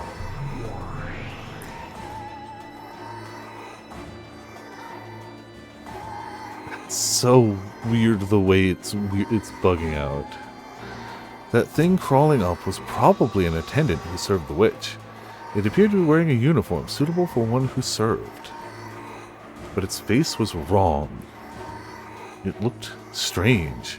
It was covered with pitch black hair, breathed rotten breath, and its eyes were filled with the same strange subterranean glow as lava. Oh, and to symbolize its non-human status, it had 2 horns. It was the figure of a goat-faced attendant who served the witch. By now, Jessica had no idea what she should say. All this happening in front of her couldn't be explained with common sense, and she couldn't do anything except open and close her mouth. Jessica hadn't realized. She hadn't realized that this island had already been cut off from the rules of our world.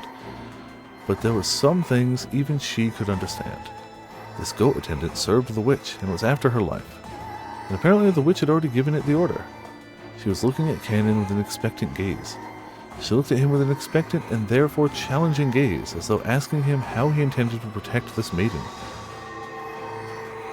Though the attendant had looked especially bestial while crawling to its feet, you could see in the way it carried itself that it possessed more than enough grace to be worthy of serving the Golden Witch.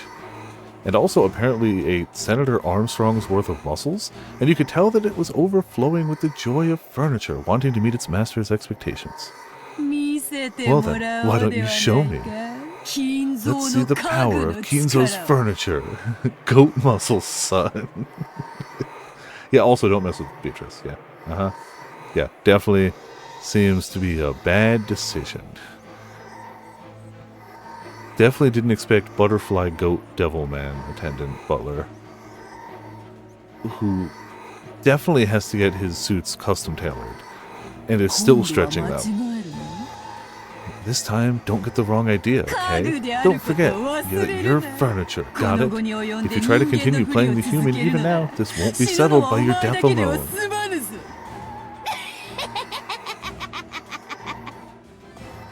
The goat attendant made what seemed to be a silent, respectful bow. Yeah, it sure do. Be going places. Then, on the attendant's hand, a blade of wicked malice appeared. Oh.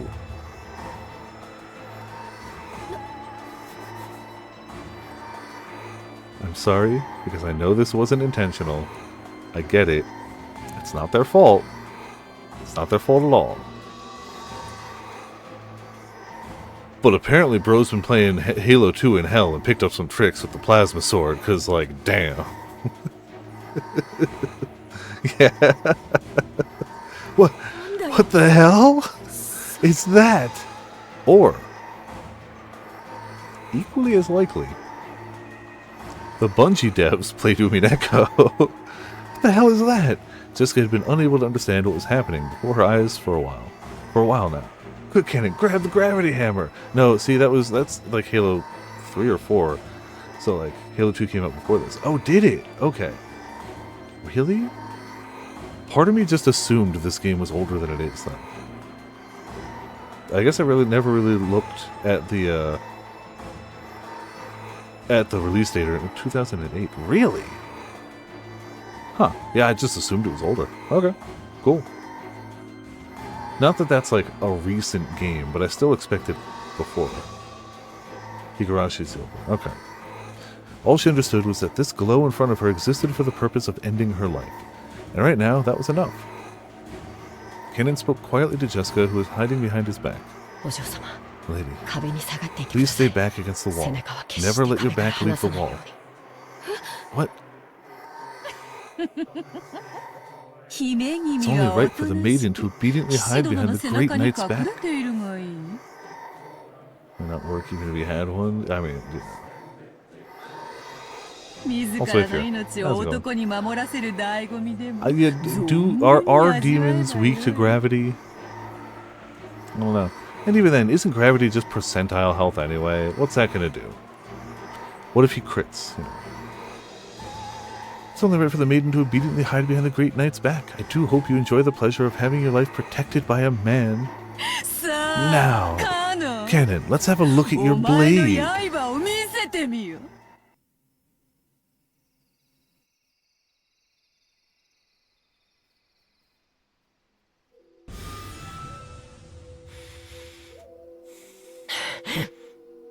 Fucking what?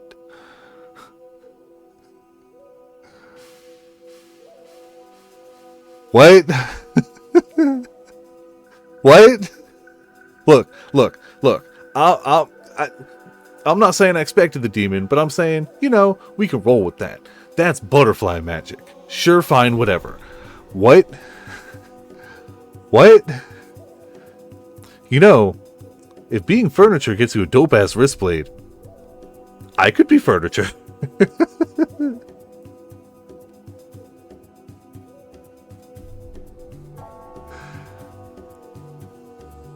What?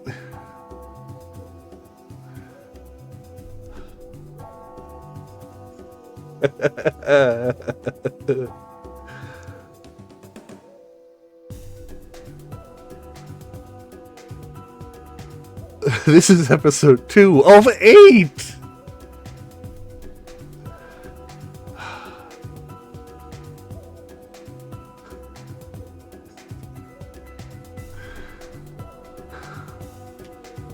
Why? Fits so perfectly with his regular pose, too. Cannon found his D-sword. Yes. Also, Pachi, there will be many references here to Chaos Child. Uh-oh, Pachi got something good. Uh-oh. I got an achievement for that. You apparently caught 0, which is worth 648 gold and has never been caught before. Congrats. Cool. I don't know if that's the rarest thing in the bot, but that is definitely the one that has not been pulled yet. And it got me an achievement, so... I'm kind of... Look, we've already accepted this game's going to take like 3 years to go through. Fine, whatever. Kind of leaning towards what Sora said, because I think ending here is both going to leave me with infinite questions, kickstart those infinite questions before, and I'm literally going to spend this time to actually reinstall the game right now. So I think it's not a terrible... I think it's the funniest way to do it. I hope it works. If it doesn't, we just continue on and we make the best of what we got. But I hope it works.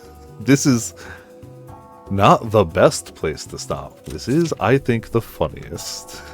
So I get to come back next week and be like, oh yeah, what the brag? I'm hoping we can fix it, so we'll see. If we can't, then there's nothing I can do. This is the thing that some people say fixes it. So we're gonna try it. It's the one thing that is said to work for people. So I'm gonna fully uninstall the game, fully uninstall the mod, and then fully reinstall the game, fully reinstall the mod.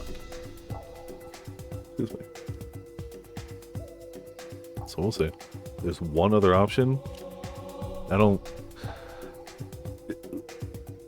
can swap to the other mod, but that mod doesn't have the novel mode with the text over the whole screen. Oh, they do the window mode? I mean, I guess we can do that. I prefer it in its natural way, but like if every the other part of it worked, but it would change that. I get the appeal of the text boxes, but I was also just coming off of Fate and Witch on the Holy Night, both of which do it this style, so I was okay leaving it this way. Because I had just finished, literally right before starting this, 2 other visual novels that use the exact same style. So, yeah, see, that's the thing, Sora. I already know that's going to happen. So, it's able to have lip movements and all, so people like it. Okay. I will try this tonight and see if it works. If it doesn't work, I'll message you, Ramen, and ask if you can send me the other one. And if that doesn't work too, then we just play through the best we got. Like, I don't know after that point. You know. The lip movements, I get scared. Fair. But yeah, I'd really rather this one work, so we'll see how it goes. I'm pretty sure I just saved, but after the other week... Yes, we definitely saved. Okay. So we have saves I can check. Cool. Thank you all for tuning in. Thank you all for watching. We have extra... Oh, almost hit the wrong button. We want to hit that one. We have extra shoutouts tonight, which is, I believe, big honking 7th number. Yeah, 109 months, 7th resubscription. Jeez. I'm sure all of you were just like, oh, is it going to be tonight? Is it going to be tonight? Oh, boy, tonight? Oh, because... What? Because what? Because what? Ooh. Oh, I'm sure this is the first of 1,000 things. But, but yeah. Thank you all for tuning in. Thank you all for watching. This has been Vipers of Viperland. I'm going to reinstall this game. See you all next time. Oh, actually, hold on. We need to do our monster quote Discord. And, He might actually be dead.